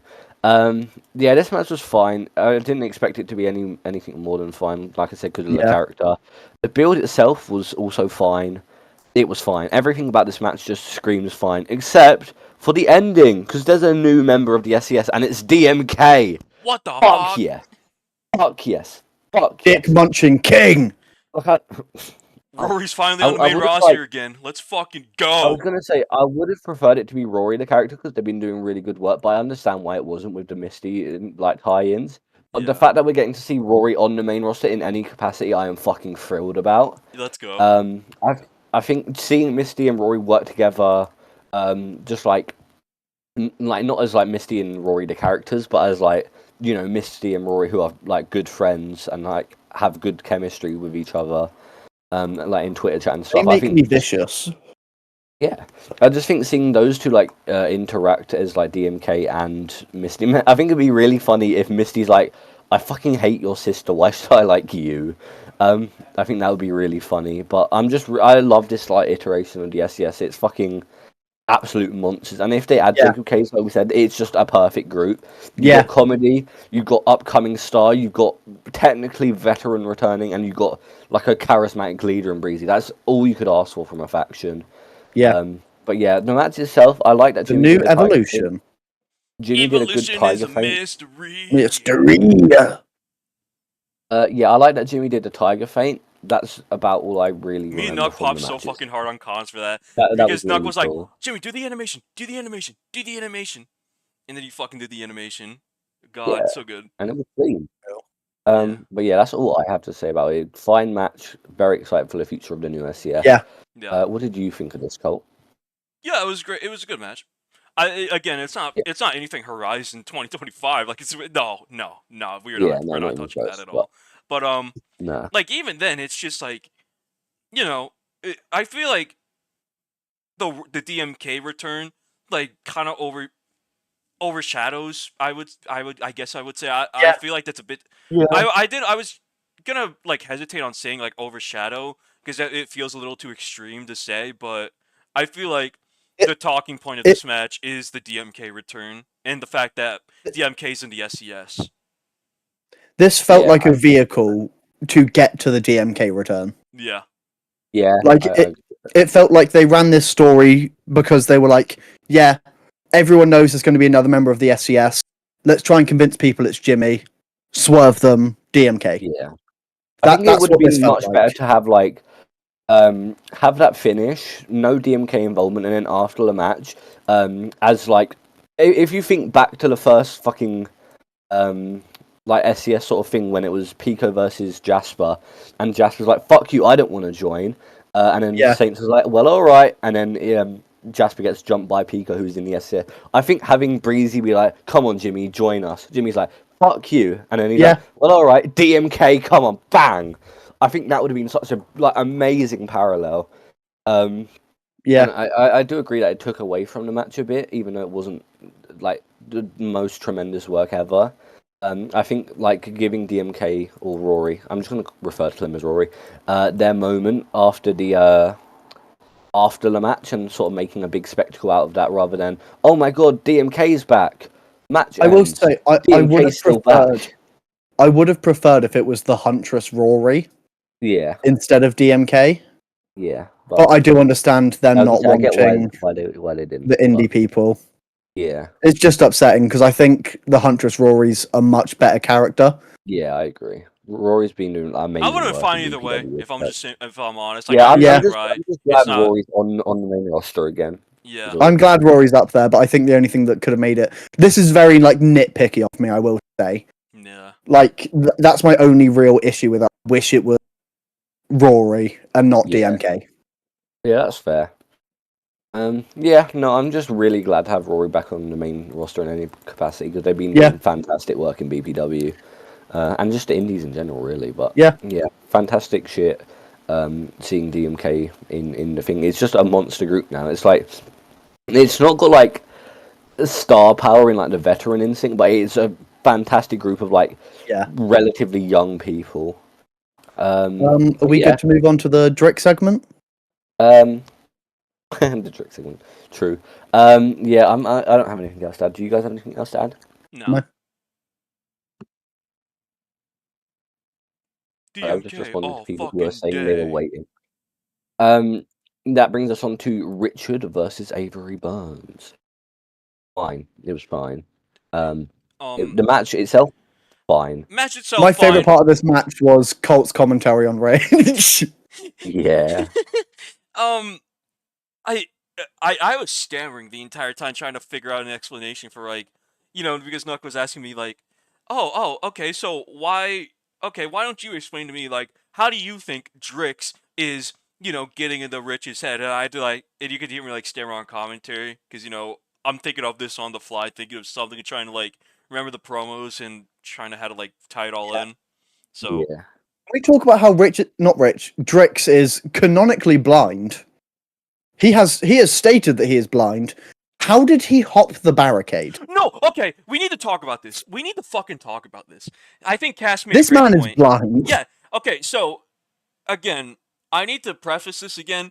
Well, not again, because I didn't mention it before, but, like, I think Cass made a great point saying that, like, why was the nickname for Drix the Ace? Drix gave the Ace nickname the Kong! What are you fucking talking about? Drix is he's not the original Ace. Ace. Yeah, if it was like the original Ace, that's one thing, but he's not the Ace. You know what I mean? Like, this show, you know what this felt like? Like, I know, like, Hydrix, like, himself was, not here. I know this was, like, Jimmy playing the role of Drix, as if Drix were really there, because, circumstances. I think it would have been better if someone who was actually around for Drix to play Drix. Yeah. Not someone who's just gone back and watched some old Drix matches, because there's not all the context there. You know what this felt like to me? You know what this felt like? This felt like character assassination for Drix. I'm being so dead ass. This felt like character assassination for Drix. He should have never just been involved with this story at all, because nobody knew, nobody gave a fuck about, like, this apparent relationship that Drix and fucking Rich had. While Drix is said this at XP. Yes. Yeah. Like, here's the thing, right? Because Drix's whole thing, because he's busy with two things right now. He was busy with Rich and Avery and fucking Jacob and Dobby, you two.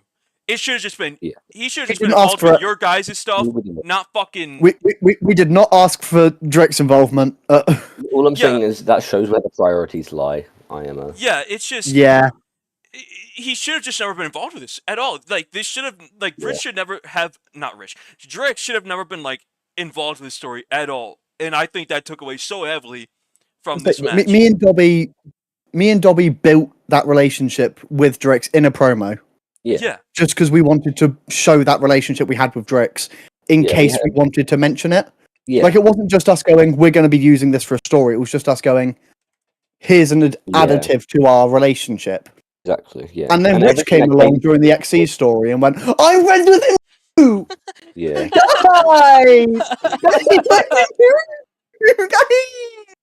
Yeah, But everything that's came from it, from like me and Jacob's perspective, has just been all Drix's like input, and like we Yeah. have welcomed that so like much. Yeah, Drix has like asked us if he could like do certain stuff with our story and Yeah, like wanting to expand on it. exactly. I can't talk for like Rich's involvement with Drix, but I know that if Rich has been asking Drix is like the loveliest man ever, and he would have a hard time saying no. Is Yeah, the way I view it. Drix doesn't say no to anyone, even if he Yeah, disagrees with the idea. he's I'll say like the loveliest man ever.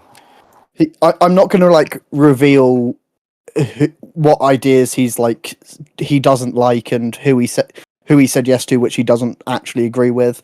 But there has been a few things where Drix has messaged me about it, being like, "I'm not huge on this, but I don't Yeah, want to say no because he is the loveliest person ever." yeah, You know what? You know what it is. You remember that one episode? Okay, so you remember that one episode of SpongeBob where like SpongeBob just couldn't say no to like everybody who was like asking him to do shit, and then like yeah. he gets the abrasive side. That's what Drix needs. He needs the abrasive side on him. Yeah, He he's he sweet. needs that fucking like thing. You know, SpongeBob has the little fucking like. Okay, so you know how like on an actual sponge, there's like that green thing. You know, the green Yes, fucking like Yeah, squishy yeah, thing. That's we what know the Drix episode needs you're on about. on his back. That's what he fucking Yeah, needed. Drix needs people just need to stop asking Drix for things. Really, Yeah.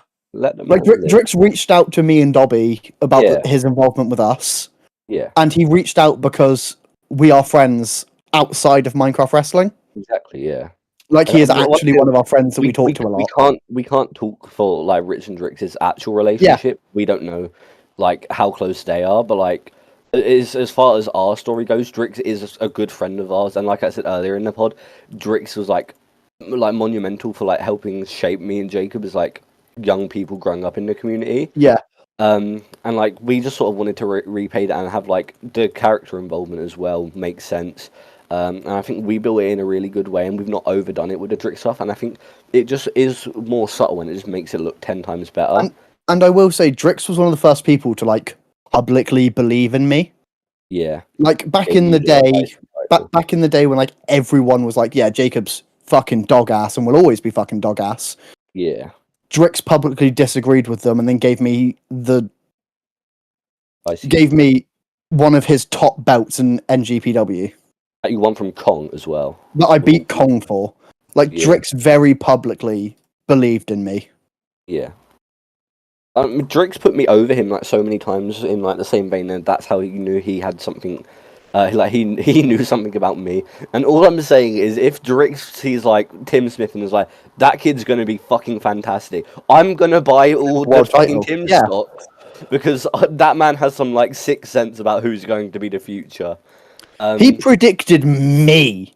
Yeah, this is like prime shit. Ginger. Colt, buddy, Yeah, what's up? can we focus on the podcast? Yeah, hey, listen. Wait. For those of you who are wondering, Colt is currently talking question of the day answer. Hey, listen. I got the reply from Nook. I got a reply from Nook. Colt, buddy. Yeah, okay. Focus up. I can hear Jacob. I can fucking hear. I got a headset on. It's not broken. It's not duct taped. He also That's a typing as he throwback. said that, though. Your ears are probably broken, you fat cunt. Sorry. You're Whoa. fat that as was well, rude. you fucking wanker. You I fucking. never said I felon, wasn't. You fucking. I never fucking said I wasn't, Colt. I'm still here. Shut the fuck up, Dobby. Kill yourself. Fuck you, Dobby. Yeah, you know Anyway. what, Jacob? Yeah, Let's fuck you. call a truce Fuck and just you. fucking bully Dobby. Fuck you, Dobby. You fucking Fuck cunt. you, You Dobby. fucking swiveling wanker. Dobby, your match didn't deserve 5 stars. Wait, yes, it did. Never mind. Wait, Ignore me. shit. Wait, fuck. Should have been me in that Speaking main of event. speaking of 5 stars, Fuck splash. Sorry. let's move on to the match that did get 5 stars. Hey, wait. Holy banger! Were we done with Avery and okay? I was. guess I don't know if Yeah, you I two was are. too. Avery. Yeah. Dob, did you have anything to add? It was a fine match. I like Drix. I don't like seeing Drix be utilized this much in stuff that. I don't like seeing him like I be said- misinterpreted. Yeah, that's a big thing. Because I don't think in reality Drix would ever jump a barricade. He definitely wouldn't. Like, there is no chance he would do something like that. He is he's canonically a very guy. peaceful now, This was level-headed. character Yeah, assassination at its finest. yeah. Yeah, This, in my head, that's not kayfabe. Drix never appeared. all I'm saying is, We're if retconning that. Drix was to ever, if Drix Yeah. ever was to hop the barricade, it'd be because like Jacob had me a fucking knife point or some shit, and he was trying to like keep the peace. Then he's like, Jacob, let's calm down, buddy. Don't kill Dobby. Yeah. He like, wouldn't jump the barricade just because someone's insulted No, him. he wouldn't jump the barricade to try and like attack someone. He would do it to like save someone. Yeah. He'd be like, "Don't hurt my good friend. You're not like this. This isn't you." That's when Drix would like absolutely, if necessary, jump the barricade. It feels like Rich is trying to force this relationship to rebuild his character. No, yeah. When he needs to rebuild Rich, not rebuild his relationship with Drix and be like, guys, look. Yeah. No, I was saying to Drix earlier as well. I feel like him being so incessant on having Drix involvement in his thing is just killing his individuality even more. Yeah. Because it's just like, look, guys, I have this mentor friend. Guys, it's me, Rich. I'm a face now. My friend believes in me. Okay, See? Rich. Okay. I mean, the match itself, it's inoffensive. Nothing really offensive happened. Yeah. They're both good at ring. Fine. Like, I guess. Right. Like, okay. Yeah. I love Avery. I've said this multiple times. She's the GOAT. This was not like an Avery level performance for me. It was just definitely. No. It was just the match was there and it happened and it was okay. I was gonna say it felt like she was phoning it in for this match. Yeah. Which Yeah, I think makes sense. I have a feeling the scripting process for this went like, hey, I want to have a really good match. Hey, I want to have Drix involved. Sure. Okay. Yeah. Yeah. I'm still not and they went, behind like, Rich. 6 minutes over. You gave me no Yeah. reason to believe in him. Yeah. That wasn't a good Nope. hope thing. I'll say I still think he can come back from this. I think he can do something really good. Mm-hmm. Just right now, No. I ain't following. Yeah. I'm not there. Yeah, I don't have anything else to add other than not the best work. Not the best work. Avery could have done a lot better, but yeah. Welcome to the best work, the national title, Fatal 4-Way. Wow, what a fucking match! What a match! The best Fatal 4-Way in North Wrestling. Colt sucks. This is all a Kaloki character. Yeah, this was a Kaloki carry. Hey, what the fuck? No, this was... And Steve. And Steve. And Misty. What the fuck? Everyone except Colt, really. Yeah. No. You can tell because the match was longer than 5 minutes. True. Fuck you. Hey, I had a good 20-minute match. Oh wait, Avery. Back to Rich versus Avery, just real quick. Yeah, what's Jesus up? Christ. How did this match go 6 minutes overtime? Yeah, fucking hell. This match went nearly 20 minutes, and me and Dobby was like, I was messaging Dobby throughout, being like, no, because people are going to be fucking worn out. Yeah, and they were, and that's why we got a 475. So I was messaging Dobby. I was messaging him saying people are going to be burnt out by our match, like knowing how long we were given. I was like, people are going to be so fucking burnt out. I just wanted to be known we were basically like a minute over what we were given. Yeah. Because we were really into it. Yeah, we'll get into that more in the main event. But this match, fantastic, incredible. So many good spots in this match. Oh my god! Like catching the mist and using the like cruel emote onto that, and then Colt doing the actual tope. Suicida. Was it Suicida? It was Tope Suicida. It was was fucking into the pile, beautiful. amazing. My favourite spot of the match was Mist just being fucking thrown in the air, playing catch with Mist was so fucking funny, and it looks so good as well. Playing catch with Mist was fucking great. That was my idea. But possibly one of my favourite spots in the match was the fucking hellbent on Loki. That was really cool. I really enjoyed that. I loved that spot. There's just one thing I want to say in regards to the Miss Cat spot. The fucking Kyle and Nuck back and forth on commentary, it made me giggle. Where Kyle was like, look, they're playing Piggy in the middle with her. They got to get Kaloki in the middle and play Piggy in the middle. British people get up to? What the fuck do British people get up to? That made me like laugh out loud. That popped me so hard. It was now we brought up Kyle's commentary. Yeah, you guys can talk about this. As far as Kyle commentary goes, this is probably his best performance, but I don't think it was good still. It was his best performance, but still shit. Yeah, I don't want to rag on him because like I respect that he wants to do it and like I'll he say, steps yeah. up and others don't. But I respect that he wants to do it. I just don't think a pay-per-view is the place to be yeah, no, improving. Weeklies, Weeklies, I can accept it. Fair, but I think on pay-per-views we just need a more big experienced commentator. Well. Yeah, like I was going to say the way I see it is like. Sorry, I was just going to say. I was going to say in my head, Kyle's commentary brought this from a 5-star to a 4.75. to a 4.75. I'm such a cunt. I know. It's what's it called? It's like I was pulling for Jimmy to do commentary here because I like Jimmy commentary. Yeah. I think he does. Fun Jimmy's commentary is really good. He has good emotion, and I think obviously he knows the people in this match better because these are the sort of people he's got to work with more than like a Kyle who's like maybe he's had like a 5-minute match with one of them. But whereas if you think Jimmy and Colt, just you guys are like pretty good friends, right, Colt? Yeah. Yeah, and then you got like Jimmy and like Kaloki, Jimmy and Steve. Obviously, Jimmy and Steve had a fantastic world title match. I also don't think that this match suits Kyle's style of like the wrestling he enjoys. Yeah, no, I agree with that. Like this is going to like looking at the people in this. This is going to be a very puro heavy match. Yeah, definitely. I don't think Kyle Cardova has watched one puro match ever. Yeah, that guy is fed pill beyond belief. He is built by the Fed. Yeah, like him and Brie. Fuck the Fed. Yeah, this match just doesn't suit the style he gets, the style he watches. So he just wouldn't get all of the dope shit happening. I agree. Yeah. And also, he sometimes does this. Yeah. No, this was the match itself incredible. Incredible match. Best fatal 4-way I've ever seen. Ever. But the commentary from Kyle just kind of let it down a little bit for me. Yeah. Like I said, this isn't just to rag on Kyle. I just like it wasn't the right place or the right match for him to be commentating, and that's why I did try and pull for Jimmy to commentate this one because I know Jimmy would have much appreciated everything that happened in this match. But I feel like everyone got really good involvement in this match, and that's all you can ask for like a multi-man. This didn't feel like multiple singles matches. Yeah. Which is the best compliment you can get for a multi-man. Yeah, I agree. I also said, like, I think during this and, like, after the fact, I would have been okay with anyone winning here. Yeah. But, like, Colt getting the win over, like, Misty in, like, maybe the brightest prospect on the roster. Steve, bona fide Hall of Famer. Kaloki, former XC main event, are one of the most creative minds we have in the company.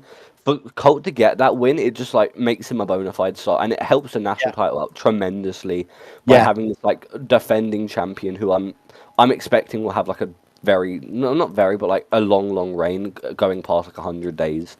But like this is just it was a fantastic match. I loved everyone's involvement in it. Yeah, I also just want to briefly mention I really like miss like simple little like look here, and that she sort of changed up a bit from the purple and blue tights, and it was sort of like reminiscent of like a young Lion in the fact that like she's starting afresh in this new group, and she's just wearing like all black. She dyed her hair back to brown on the fringes. And she just had this little crop top and everything. It was just a really simple look, but I really enjoyed that. And I think that was like a really cool thing. And then obviously Steve with his little fucking cutlass and his hat. Colt with the Messiah-inspired gear. Kaloki didn't do anything special, but he had a fucking boat, so I'm okay with it. Yeah. His fucking flying boat was so awesome. I fought so hard for that. On the rewatch was fucking insane. Because I was backstage like such a good entrance. But I was gonna say you wouldn't have seen that, but it was fucking awesome. Just everything surrounding this match was fucking fantastic. I couldn't have asked for a better match here. I knew this match was going to deliver because everyone in this match is fucking incredible. Yeah. But I think it even over-delivered what I was expecting of it, to be honest. Easily, The fact that Mist has just fucking stood toe to toe with a future world champion, future like Hall of Famer of Colt, future Hall of Famer of Steve, XC main eventer of Cloaky, and maybe Hall of Famer as well. And Mist has looked that good going into it. Yeah. The sky is the fucking limit for her. I will say at every podcast, whether she's on the show or not, Miss is the future of Minecraft wrestling. She is going to be a fucking 7 million time world champion. She will be a world champion by like the end of the year. Like, or, I like, wouldn't go that far, buddy. Spotlight, like spotlight XC. title. Spotlight, Yeah, spotlight. Spotlight. Or like even like come XC, I could see her being like in contention for it. She is just. I could see her winning the Rumble. I could also see her winning the Rumble. She is like genuinely, when you say it, she is once in like a fucking generation. In like we haven't seen someone this incredible and like take to like a fucking duck to water like, to Minecraft wrestling since Kong, I'd say. Like no one since Kong has like stuck out so well. Obviously the Omega at the time, but like I'd say Miss is having like a significantly better in the fact that like I think she's doing great character The fact work. that she doesn't touch kids now. that as well. That as well. But even thinking back to Kong started out with a shitty gimmick that he was blind and he was Daredevil. Mrs. came in with like a pretty like fresh like new character and she's just done everything herself and she is must watch TV. She is like a once in a generation talent and she is fucking incredible. Yeah. And I don't have it like having worked with her as well. She's like so when we scripted together, I did like a lot of the heavy lifting because obviously she's still getting used to scripting. But she's still like input like really good shit, and then after the fact, she's like, "Can you sort of teach me a little bit about how to do this?" So like when I have to script stuff, like mainly, I get an understanding of this, and like that's just something I fucking love to see because she is like willingness to learn, so receptive and actively asking for it among everything else. She is quite literally the term student of the game has never described someone better than it describes Misty. Because like her fucking love for this, her passion, and just the output she's getting like from everyone is like fucking incredible. I don't have enough good words to say about Misty as like a Minecraft wrestling like future like top star. Build the company around. She is fucking incredible. So good. But yeah, enough about Misty. Like I said, Colt is going to have a fucking monster reign with the national title, going to win. I think the Rumble, I was saying to Kaloki earlier, I think Colt drops national maybe at like Execution, wins the Rumble, and then wins the MWC title. I'm presuming Jake will not have the title by XC. And like whoever is a face, I think Colt will go heel again, win the Rumble, and then Colt will defeat the face MWC champion at XC. A house in New Orleans. But yeah, Colt. I was going to start singing there. Our house in the middle of the street. Swerve's house is in the middle of the Whose street. house? Swerve's house. Swerve's house. Yeah, but Kaloki, one of the most creative minds. I'm so glad to see him like back in title contention and doing great shit because the Tim stuff was a like little bit of a side tangent for him, but he's bounced back and he's doing great shit again, and I'm very excited to see what he does next. And Steve, in like the fucking twilight months of his career now, still doing great shit. Is still having a shit ton of fun. What's really fucking depressing is Steve has become so much better. Yeah, and now we're since saying this, and we are about like since he said he's going to do his retirement run, and we're about to lose him. When he's starting to become like finally one of my favorite wrestlers on the roster. He's so fucking good. I love Steve so much. Steve is my Shayla. More people need to give him his flowers. My Shayla. My Steve. I love him so much. Steve. I love Steve. Incredible. Also, I just want to say one thing. I fucking love the Steve Samoa Joe walkaway spot on Miss, but she just gets back up and immediately bad endings him. That was so fucking good. Oh, that was awesome. I've wanted to see someone counter that spot for so long, but that was fucking perfect. I love it so much. Yeah, this match was just fucking spectacular. I genuinely don't have anything else to say other than it was incredible. Jacob, do you have anything to say before we let Colt give his behind-the-scenes thoughts? Still a match. Yeah. Colt, what did you feel as someone who got to work, with all these people and have this incredible match? I love everybody in this match. I love Koloki, I love Steve, I love Misty, and I'm so glad to have worked this fucking match with all of them. So, we practiced this match a few times beforehand, and like we got under our time, and then this match because Misty wanted to rework leading up to the finish where it was kind of like because I think originally like after I do the Oklahoma Stampede, Koloki would have broken it up, and then Misty would have Yeah. taken out Koloki, and then Steve would probably just like roll to the corner, and then that leads into like the fucking coast to coast into the spear, which was fucking awesome. That was very, And Dope then spot. Koloki. Oh, and then the amazing commentary call. Like Shane McMahon! And then Koloki hitting the revelations on Steve, and then Uprising, and then I come in hellbent. yeah. It would have led to that. Like it would have been a lot shorter, but I'm glad Misty had that input of like I need to do some like in the end get my shit in. So Yeah, she I kind of had to agree. had Stand to up like for rework yourself. it around. Kind of like Koloki like does the knee drop, breaks up a cover, and then Koloki throws you to the outside. Misty, attacks Koloki, drop kicks Koloki into me, and then we both fall over. Then she does like that suicide blockbuster. Then she like Yeah, that was really cool. she like Double foot That was fun. stomps me and then bounces up to the apron and gets in. I think that Yeah. was my suggestion. I think like yeah, you should do the foot stomp and then bounce up to the apron and immediately get in after. I think That's I what said Jacob that was to meant to her. do on the cage, which was like I don't think it went well. So I'm a big fan of that spot. Yeah.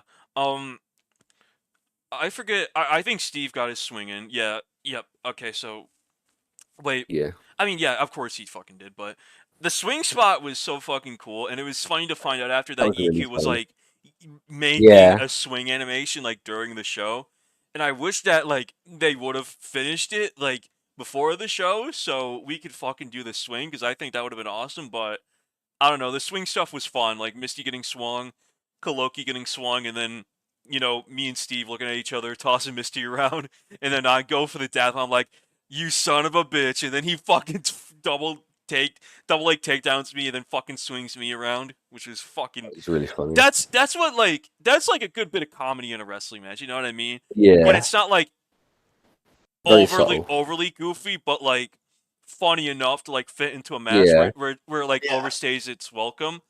Like Yeah, I I think that agree with spot that. like is like what comedy should be like in a wrestling match of Yeah. that caliber. I agree with that. Yeah. It sort of reminds me of like what the Bucks are doing right now. Like I can't remember which Buck it was, but he like fucking kicks the the neck. kicks the table, fucking holds his foot, and then kicks the barricade as well, and is fucking hurt again.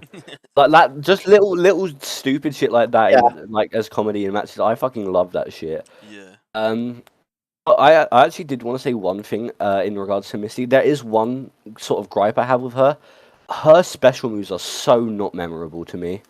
The only thing about Misty is all I could name you is a fucking bad ending. I genuinely don't remember any of her special, and I think her The sleep special needs a bit of an paralysis. update. Yeah, I genuinely like forget like half the time what her specials are, and I think that it could use a bit of an update. And it is my only sort of Someone Right. who only has one named special. I was- Yeah. yeah, like it is what's it called? It's genuinely my only gripe with Mist is I can never remember her specials except for the bad Yeah. ending.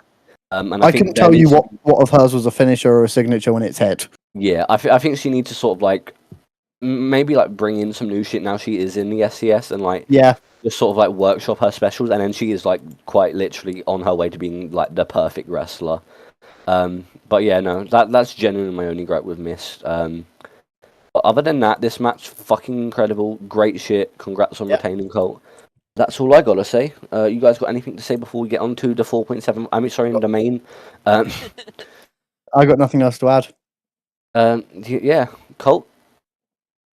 Top two match of my career. It's this and the Avery match at Mall Madness. Yeah. These are That's top two really for me.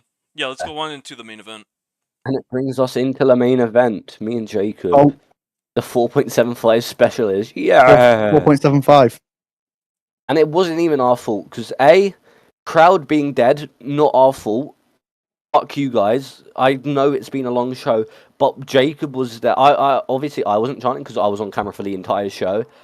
But Jacob was in the crowd fucking chanting for all of you guys. I was on camera recording your matches. I edited the entire show after the fucking fact. Colt was on commentary, putting us over. And there was like 3 people in the fucking crowd. Like Atom, Kyle occasionally. Atom, Kyle, Koloki, Loki and sometimes. Mist were like the only people like really like out there popping and like reacting to what is a fucking 2-year payoff. For, like, the thing that really upset me is not one of our close friends. Yeah. Like none of the people I would consider like my close friends. Well, Gup No was reaction. there for, like, Gup was there for like a decent amount. Yeah, a little bit. Shouts like Gup was just watching the show, so fair. But like, it was frustrating. Like People who don't react shouldn't get booked well. I was gonna say It's a big part of MC wrestling. We collectively put so fucking much effort into chanting, recording your shit, editing your shit, making you look good. And you can't even have the decency to stay, watch our match, and give us a good reaction. It shouldn't come down to like the fucking few who actually care about this shit, like Misty and Koloki, and like our friends who are obviously going to be there to support us, like Colt and like Tara. Like, we shouldn't have to fucking be out here on the podcast calling people out because that we have been there, like, supporting you. We give you feedback on this podcast, everything about that.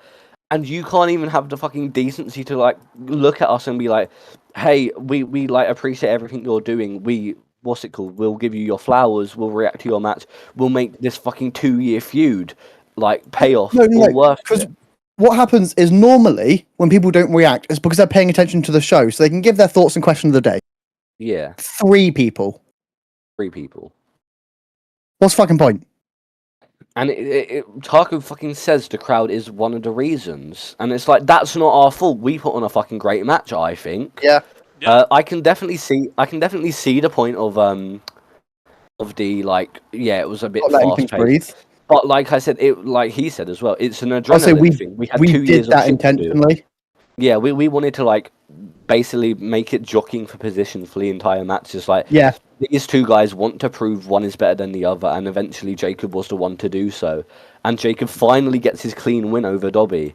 That's what we were going for, and that's why I took so much punishment and still was going. So that was an intentional thing. That wasn't like you may not have liked it, but that's what we were going for here ultimately.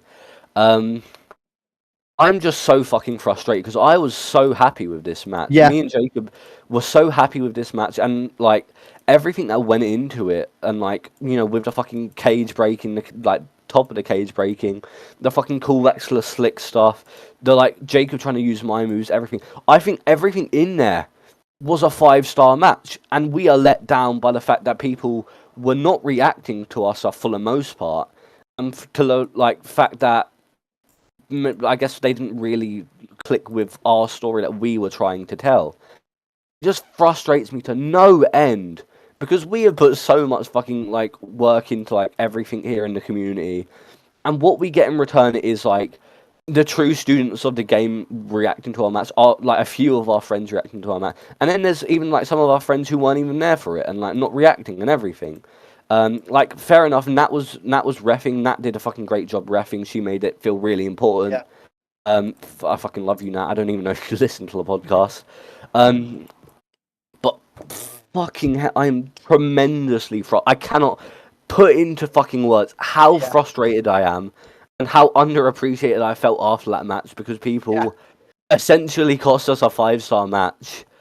Because I think everything we did in that fucking ring was so good. I'm so happy to have got to tell that story with my best friend, with a fucking brunt of that being scripted in person when we were together for a fucking real wrestling show, and we took time out of our day to like spend like time thinking of spots, doing them, and like showing them off in real life, so we get a good visual of that. And then for this to be like basically everyone's too tired to react. That's not our fault at the end of the day. We were just here reacting to your shit, recording your shit, everything.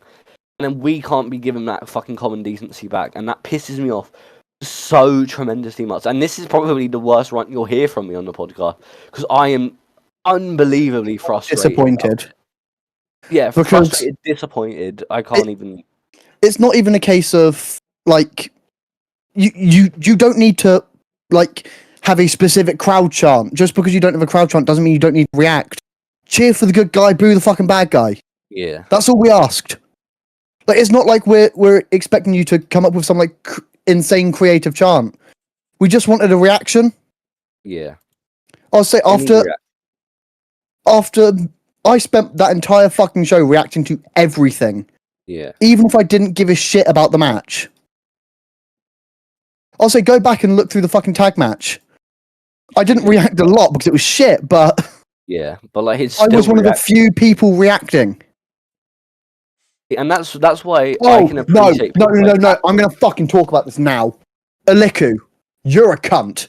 Genuinely, your question of the day, his question of the day response pissed me the fuck off. I don't give a shit if you had a bad match. Boo fucking who? Everyone has a bad match. Doesn't give you the fucking excuse to not watch the rest of the show. Support your friends. React. Fucking support people. We're here to have fun.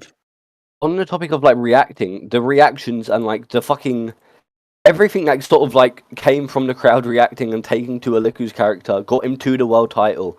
And then because he has one bad match, he just basically ignores the whole show and then only comes back to the end.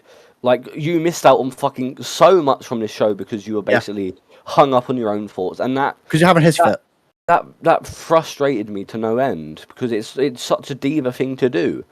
Like, it's like Colt. I'm sure Colt has like Colt can attest. Colt's had like matches he doesn't like in his career, but he still sits there. He'll probably fucking hop back on commentary the rest of the show. Yeah, I was gonna say he'll hop back on commentary after he has and like has the same enthusiasm. He doesn't enjoy, and he's still fucking there putting you over week in week out, and everyone else does the same. But like you are just out here just being like, man, I had a bad match. I'm frustrated. I'm going to wallow in my own pity, and it pisses me off like tremendously. And like I'm just so disappointed because me and Jake put so much fucking effort into it. It's not even just down to having a like 26-minute Cage of Hell match. It's also it took like 6 days to make a fucking what I'd like to say is a fucking incredible video package, if I do say so myself. Yes. Just for like the match to sort of be overshadowed by the fact that everyone's fucking knackered and it's not something we can control as like the main event and people who were sort of like involved in every aspect of that. It's tremendously frustrating to me that there was like a handful of people, and I truly do appreciate the people who were in the crowd, you know, reacting. Fucking Atom, Misty, fucking like everyone who Those was people doing will so. forever have my love. Yeah, I will be reacting to everything they do ever. Yeah, because they have had earned the decency to react to us and like show they actually care about Minecraft wrestling and not, hey, I'm going to do my shit. Minecraft wrestling is give and take, not take. Exactly. It's like you've got to give us something so we can give you something. It's a two-way street. You can't just show up, do your match, and go, yeah. You've like, got to be there for everyone else. Like those people showed us they cared. And as like critical as we was of like Atom earlier in the tag match, it was like I can't speak for Colt, but for me it was an off night for Atom. I know Atom has like a tremendous amount of potential. He's going to do fucking fantastic things because he is one of the funniest guys, one of the best characters. Like we said with Mist, one of the best we have on the roster.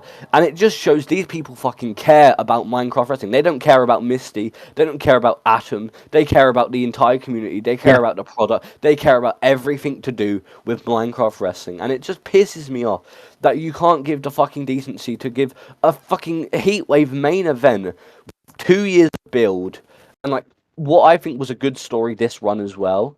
Yeah. Just like the fucking like appreciation and be like a proper good crowd. Like that. This story has been going since Jasper was booking Takeoff. Yeah. Before Saturday Slam, this was going. Like, there's a reason we not only were main eventing fucking Heatwave, but we got Cage of Hell, which is like one of the biggest fucking stipulations in Minecraft wrestling. And I feel like only a certain handful of people showed that they actually care about it and not just care about themselves in Minecraft wrestling. And it pissed me off so bad because it just made me feel underappreciated, quite honestly. Yeah. And that's all I can really say. It just frustrated me to no end because I was very proud of the match we put out here. I had a great time working it. Yeah. I expect better in the future. Yeah, prove that you give a shit about Minecraft wrestling, or don't show up. exactly. Like you're not just here for you. Yeah, like You're here. We're all here to have fun, and part of that fun is getting that reaction. I was gonna say, like Jacob doesn't react and do this podcast because he doesn't care. I don't record and edit every show and do this podcast because I don't care. Colt doesn't do commentary and put you over like fuck, and then do this podcast anyway and talk about his actual thoughts on the show because he doesn't care. We care about Minecraft wrestling, and I feel like some people just don't, and it really, really, really gets on my nerves. And that's Anyway, Colt, what's your thoughts run on the match? over. And Colt, and yeah, you can go off, Colt. What a fantastic match. Listen, like, I'm not just saying this to, like, put you guys over, because you two are, like, good friends of mine. Like, this should have gone the full 5. Like, even Nook said, like, after the show, like, we had, like, 2 all-timer matches back-to-back. The 4-way with me, and then, like, the singles match, the KJL with you guys. Yeah. We should have just had 2 5 stars in the show, and it should have been my match and your guys' match. Like everything about this was great. Like, you know, I genuinely enjoyed calling this, and I know I said earlier with Nuck, like him doing solo commentary for that pre-show match was kind of bad. Like, there, honestly, I'll be honest, there are times during this match where I felt like Nuck didn't give a shit and tried to meme a little too much. Rewatching it back, I was disappointed because I felt the same. Because, like, okay, so a big instance. So, like, when Dobby hits the Jawbreaker, right? When Dobby hits that fucking Jawbreaker Larry, like, you could hear me, like, being excited, like, oh my god, Jawbreaker, wacky line, wacky Jawbreaker Lariat from Dobby, and I'm just kind of sitting there, like, what? No, it's the Jawbreaker, like, I understand that, like, EQ named it, like, the wacky line, because, like, I understand that, but, like, come on, I was gonna put that shit over as the Jawbreaker. You didn't need to call it the wacky line. Come on, you know what I mean? Yeah, it's just that was a frustration of also mine. Like, I think an instance where I was like, oh, senior official Visconti checking in on Dobby, and Doc just has to go like, senior official? No, he's not a senior official. He's only been refereeing for like 3 weeks. And I was trying to put over a serious moment, so... Like, I understand me and Nuck are fucking silly on commentary sometimes. I understand that. Yeah. Like, and this wasn't the time for it. Yeah, this was not, like, the time for it to, like, meme on commentary, because it felt like I was trying to be main event of a big 3 pay-per-view. Yeah. 2-year blood feud blow-off. And the biggest part about that, I wasn't dick riding Sterry. I was not, like, I didn't do the fucking intro at all for him. I didn't go, Jacob! Woo! By God! Woo! By God, Sterry! I didn't do that! This is one of the few times I've come out as, like, a proper serious character. Yeah. Not playing my normal, like, I'm the best, I'm a god character. Yeah. I've come out serious for this, and then the commentaries sort of...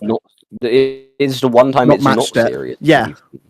Like, that did kind of frustrate me. Not as, like, nearly as much as the crowd, because I still feel like Colt individually did amazing as, like, being a serious thing, and then Colt sold this match. There was some good, like, serious commentary from Nut, but it was like there was points where it was kind of frustrating to me. Like, there's points where you can tell he definitely got a whisper from someone because you can hear him chuckling. Yeah. Yeah. No, that was frustrating, but the crowd part just really, really got on my nerves. Yeah. Like, anyway, Colt, continue talking about how great this match is. Yes. I really love this fucking match. This deserved a full 5 for me. I really love, fucking clean slate through the fucking roof. That was just stellar. The flying headbutt animation of Jacob just flying into the wall and just crashing through the fucking wall. That was fucking awesome. I love that. Dobby jumping off of the cell. Wait, okay, so Jacob was on the... No, okay, I remember now. So Jacob was on the table, Dobby climbs up, and then Jacob hits the clean... Like, he grabs his arm and then clean slates him through the table, which was fucking awesome. Exposed turnbuckle spots were fucking cool. Like, tearing up the canvas and, like, cutting up the wood so, like, Jacob can drag Dobby through the splinters was fucking awesome. I already talked about Jawbreaker, even if Nock was being a bit silly about it. Jawbreaker fucking popped me. The crowd reaction plus commentary reaction to me kicking out of the Exodus, that depressed me so much. I was so depressed.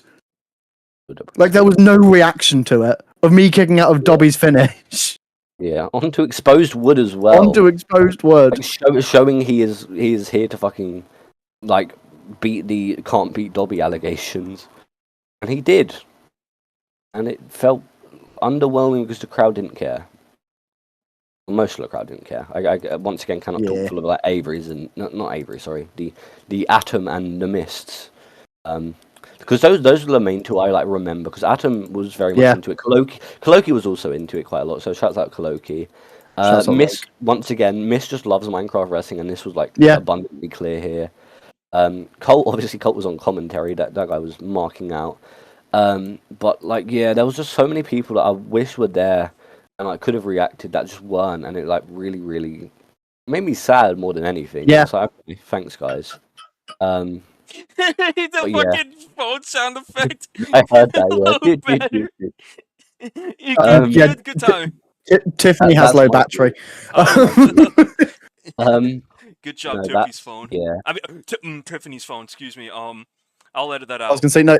It's a Live 360 notification.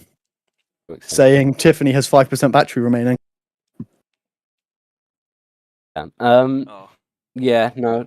My frustrations were like not down to our match like in the slightest. I think me and Jacob put on a fucking incredible match here, and I think it was an amazing blow off to our match. I don't think we could have done much better. There was a few little slip ups here, but that just happens in a match. With a lot of fast paced shit, it happens. But I'm really proud of what we did, even if like it didn't seem like a lot of the people didn't care. Thanks, guys. Very cool. I don't really have too much else to add other than please react, please do better, please show the love that people are showing you. Because this match, I'm arrogant as fuck and always have been. Let's be fucking honest here. This match deserved it.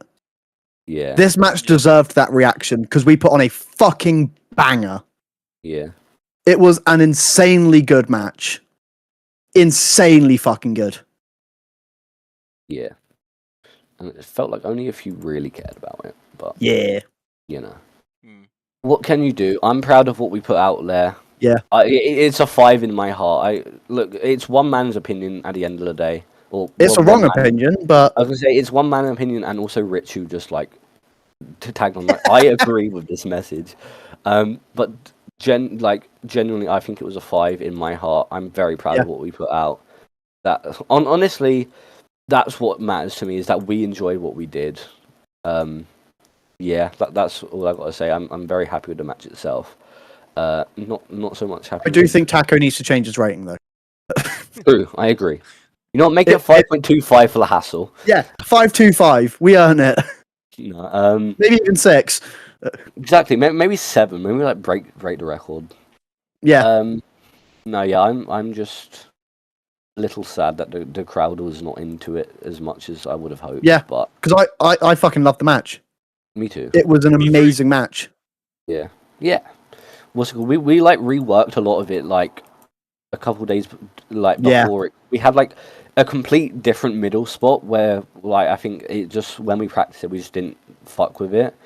So we basically reworked that entirely, and because we reworked it so late into the week and Jacob was really busy, we didn't really find a chance to like practice it. So a lot of that stuff was like unpracticed, and I still think it went really well. And I think if it came down to like doing it with like anyone else, I think I would have been like a bit more nervous. But I know me and Jacob have like really, really good in-ring chemistry, and like I trusted both of us to be like, okay, we have this written down, we've read the script, we know what to do. I was going to say there was a few spots where we needed to readjust because we forgot to do something, and I don't think anyone noticed. Exactly, yeah. Except for like when you slipped off the cage, but that's just like truly a fucking unfortunate thing. I was going to say that's just a Minecraft issue. That was quite literally just meant to be like Jacob clings onto the cage. He wasn't meant to like fall and like make it look like he was going to fall. It was just very, very much akin to like me hanging onto the edge. That was the fucking callback it was.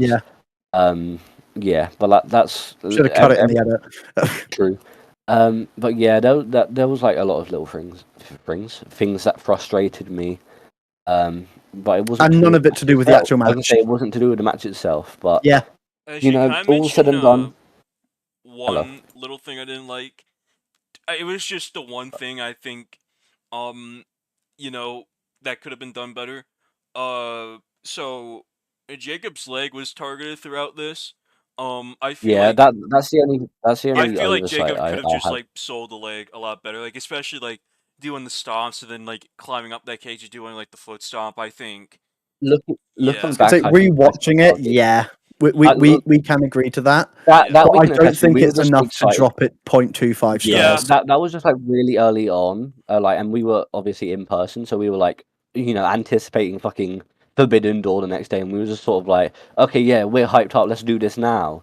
Yeah, yeah. And it was sort of that Like sort of lead ended up pipe, being an and then oversight. like I feel like Jacob could have Yeah, just like sold that a lot better with the leg, I was but going to say because the lead pipe is the only thing that happened to the leg, and the yeah, only reason we did the spot that way is because we didn't want Dobby to have to like climb into the ring after me, yeah. and then we'd immediately go back out. So we were just like, "Fuck it!" If he hits me in the leg I feel yeah, like and if then it was pulls me out, the lower back, it would have worked out a yeah, lot better. But like, it was also a case of we were so early in the match trying to like do something that we yeah. probably sort of like, because it was a really long match to script as well. If you think it was 25 minutes of I, wrestling, I had literally a completely full inventory.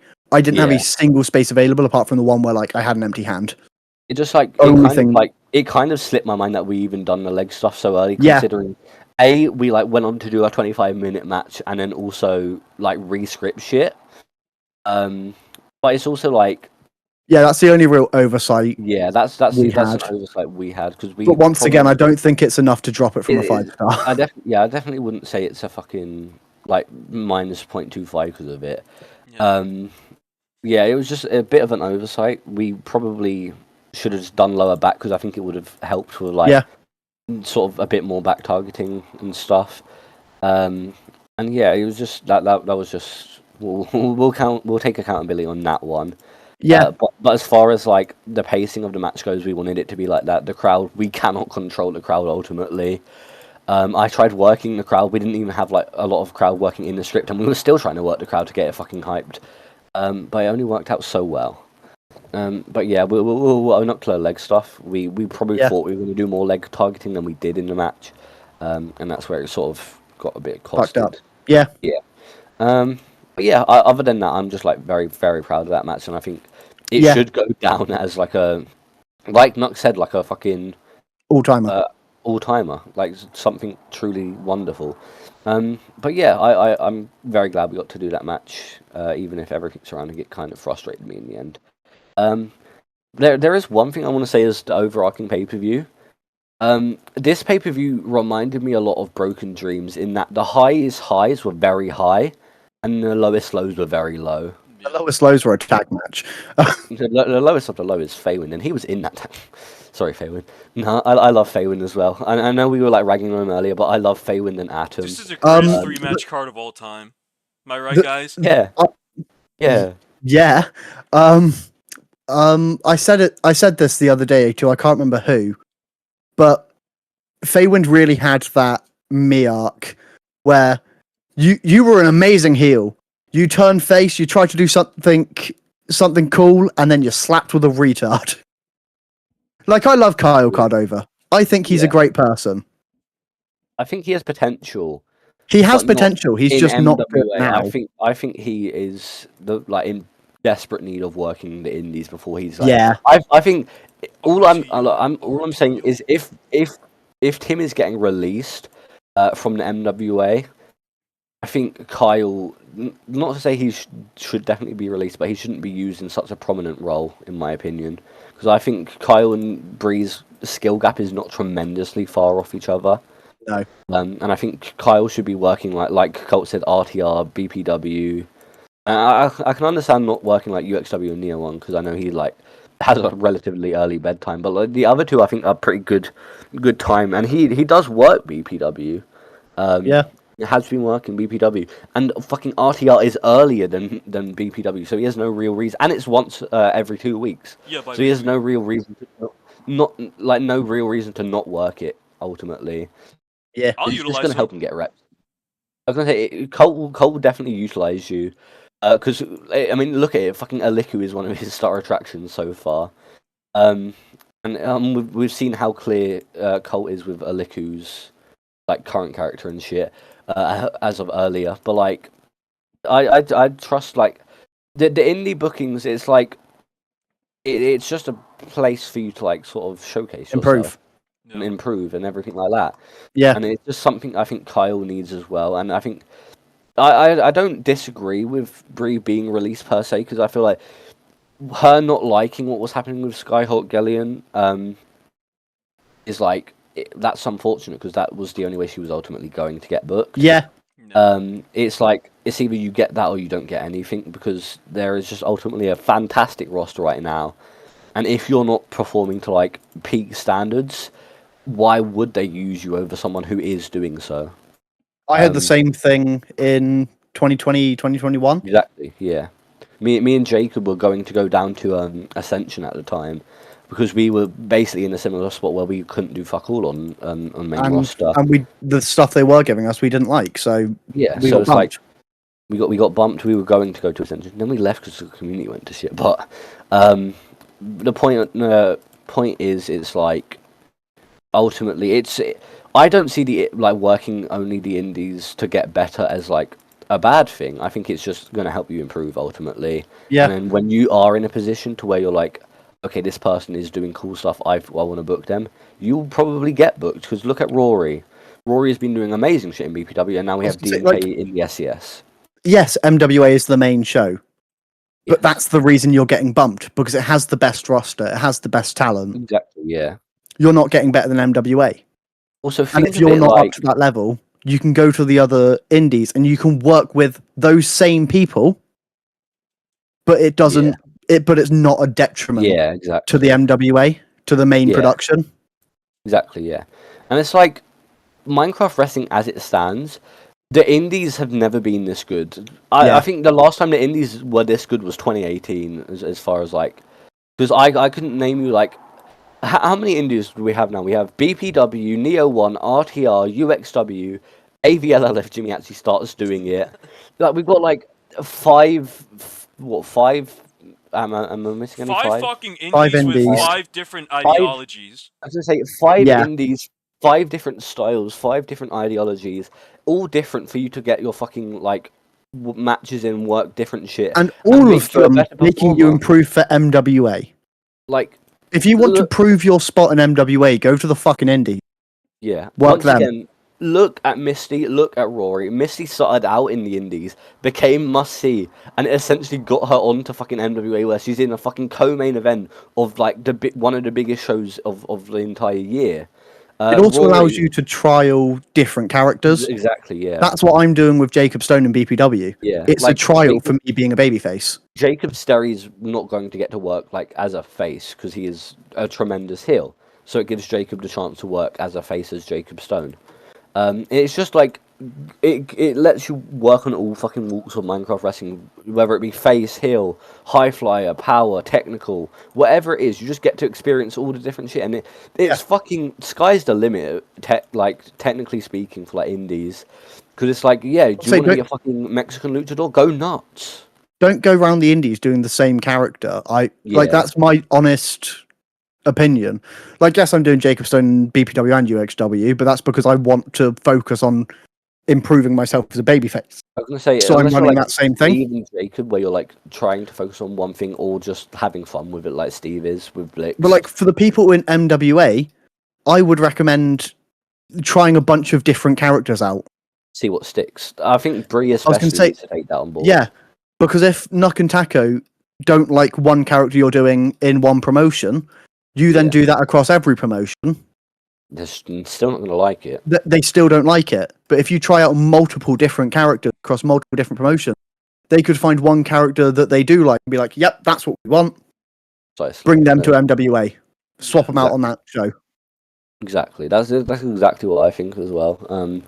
I want to see people like utilize the indies to like improve in the sense of like use different characters, get more interesting. Like, don't just be Tim Smith or Tim Smith with 2 Fs, because like it's the same character ultimately. I just want to see you be different and sort of find a character that will get you either back to the MWA or to the MWA, like it has for Rory. Once again, different character, but I digress. It's just the indies have shown how good Rory can be. And I feel like Buzz is a big one for me. It's just he's the exact same guy. And I know he's going for the King of the Indies, but it's the exact same character. He's not the fucking exact same character. He's different heel. He's different face in every fucking promotion. I think it's fucking stupid. Yeah. But it's all the same guy, and I find that really strange. If you're being the same character across all the shows, be the same fucking character. Yeah. Don't be heel here, face there. Yeah. Same character. Yeah. With Jacob Stone, I get booed in UXW, cheered in BPW, but I am the same character. Yeah. Not to The ideologies haven't changed. Not to show my own product, but even like Jacob doing fucking Brandon Cruz and RTR and having like a fucking banger match with Jimmy, and like him like just getting fucking like Jacob felt very natural in that fucking match with Jimmy at RTR, where he was like working like the heavyweight technical style. Like I fucked with that match heavily. I thought it was fucking great, and I think Jacob's doing good work, and that makes me like me looking at that, and that makes me want to say, yeah, I'm gonna use Brandon Cruz a lot more often, which I fucking will, because that was great. Exactly, yeah.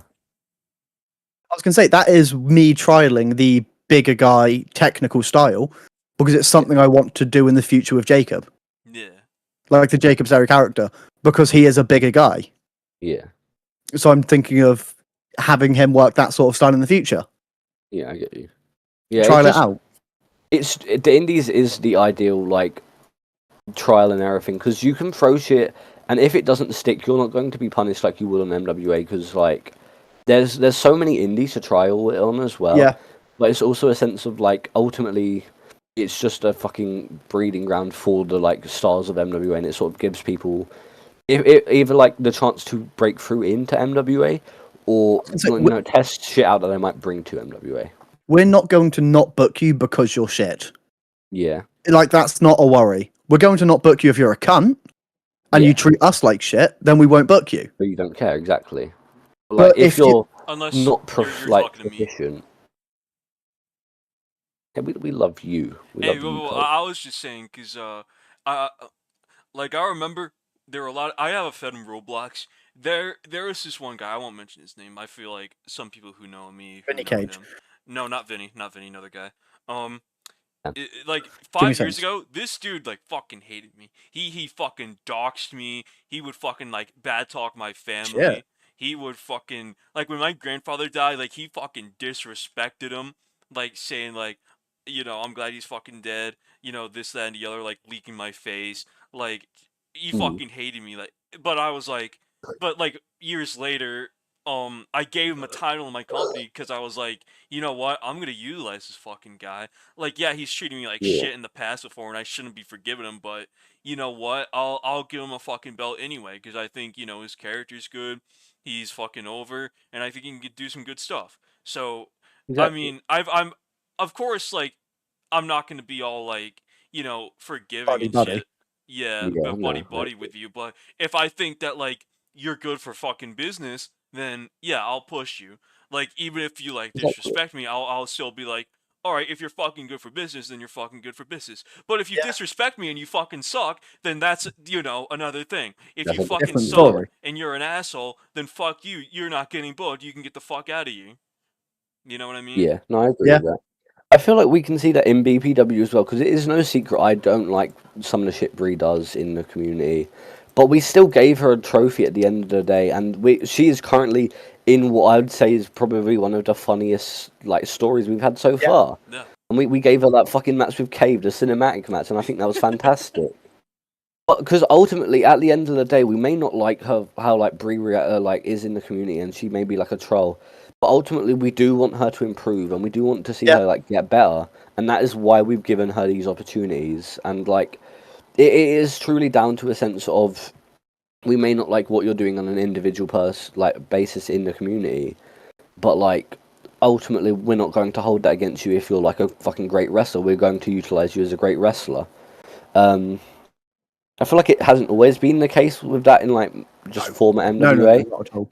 But like, I think we're in a great position now where the community is like very much not at war with each other, and I think it's surpassed like booking your friends to do good, and now it's just giving everyone sort of the chance to shine and sort of get to do their fun little stories and whatever.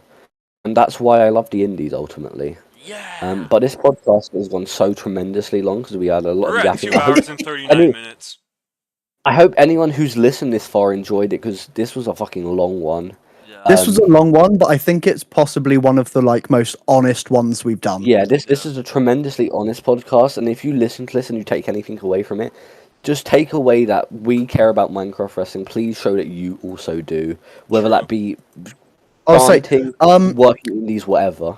I will say, I'm assuming Nuck. I'm hoping Nuck's okay with this, but you giving a shit about Minecraft wrestling does affect your booking. Yeah. But at least for the indies, it sure does, because there's people we had pushes MWA. in store for. We had people planning BPW to win titles, but because they showed that they didn't really care about the product, we just fucking cut them out of it. Ivan being one of them, but I was thinking earlier on. But it ultimately comes down to show us that we care and we'll give you something to do. I was gonna say, but it is the same in MWA. Yeah. When I won the world title, Nuck put in the group chat saying the title's just changed hands between the two people who care about Minecraft wrestling the most. Yeah. I didn't get the world championship by just showing up for me. I got the world championship showing up for everyone. You've got to be here. Yeah. You can't just be there for your match and then not reacting for the rest of the show. I've seen multiple people go AFK. Yeah. Or using very obvious binds, but doing them slowly, not reacting, or reacting too late to something. Way too fucking late. Yeah. Yeah, no, I agree with that. Me and Jacob just sort of think about it from the perspective of me and Jacob came back after being treated like shit, but because we care about Minecraft wrestling so much, we came back not knowing how the community would feel about us. And then we just went on to be two of the fucking... I think it may be biased, but I think we've been two of the best wrestlers this run. And I think it just shows how much we care. We've been given these opportunities because we care. And ultimately, if you want those chances, show you care. And that's what it comes down to for me. But yeah, I think we should probably start wrapping things up before we hit the term for the love of the game means for the love of the game. Precisely. Exactly. But do this shit for the love of the game. True. I think that's a good place to end things off. Do it for the love of the game. But thank you guys for listening and joining us as we covered the show and a lot more. But thank you for joining us. We had a fun and also a varying degrees of emotion time here today. But I wouldn't change it for the world because I love talking about Minecraft wrestling, and that's why we do the podcast. But yeah, thank you guys for joining us. For everyone who's still listening, you're an MVP, and that probably means Atom, because that guy loves Minecraft wrestling. I love you, Atom. I love you, Misty. We love you, Atom. But yeah, thank you guys for joining us. We will see you next time, hopefully for a weekly. Hopefully we will get back into the swing of things now. But yeah, we will see you next time. Our schedules have cleared up now. Yeah, we're chilling now. Yeah, no more we will see you guys. shows, baby. Let's fucking go. Well, there might be a few weeks I missed because of wrestling and shit, but pish posh. Me and Colt chilling. But yeah, thank you guys for joining us. We will see you next time, hopefully to review on Leaves. Bye bye. Bye gang.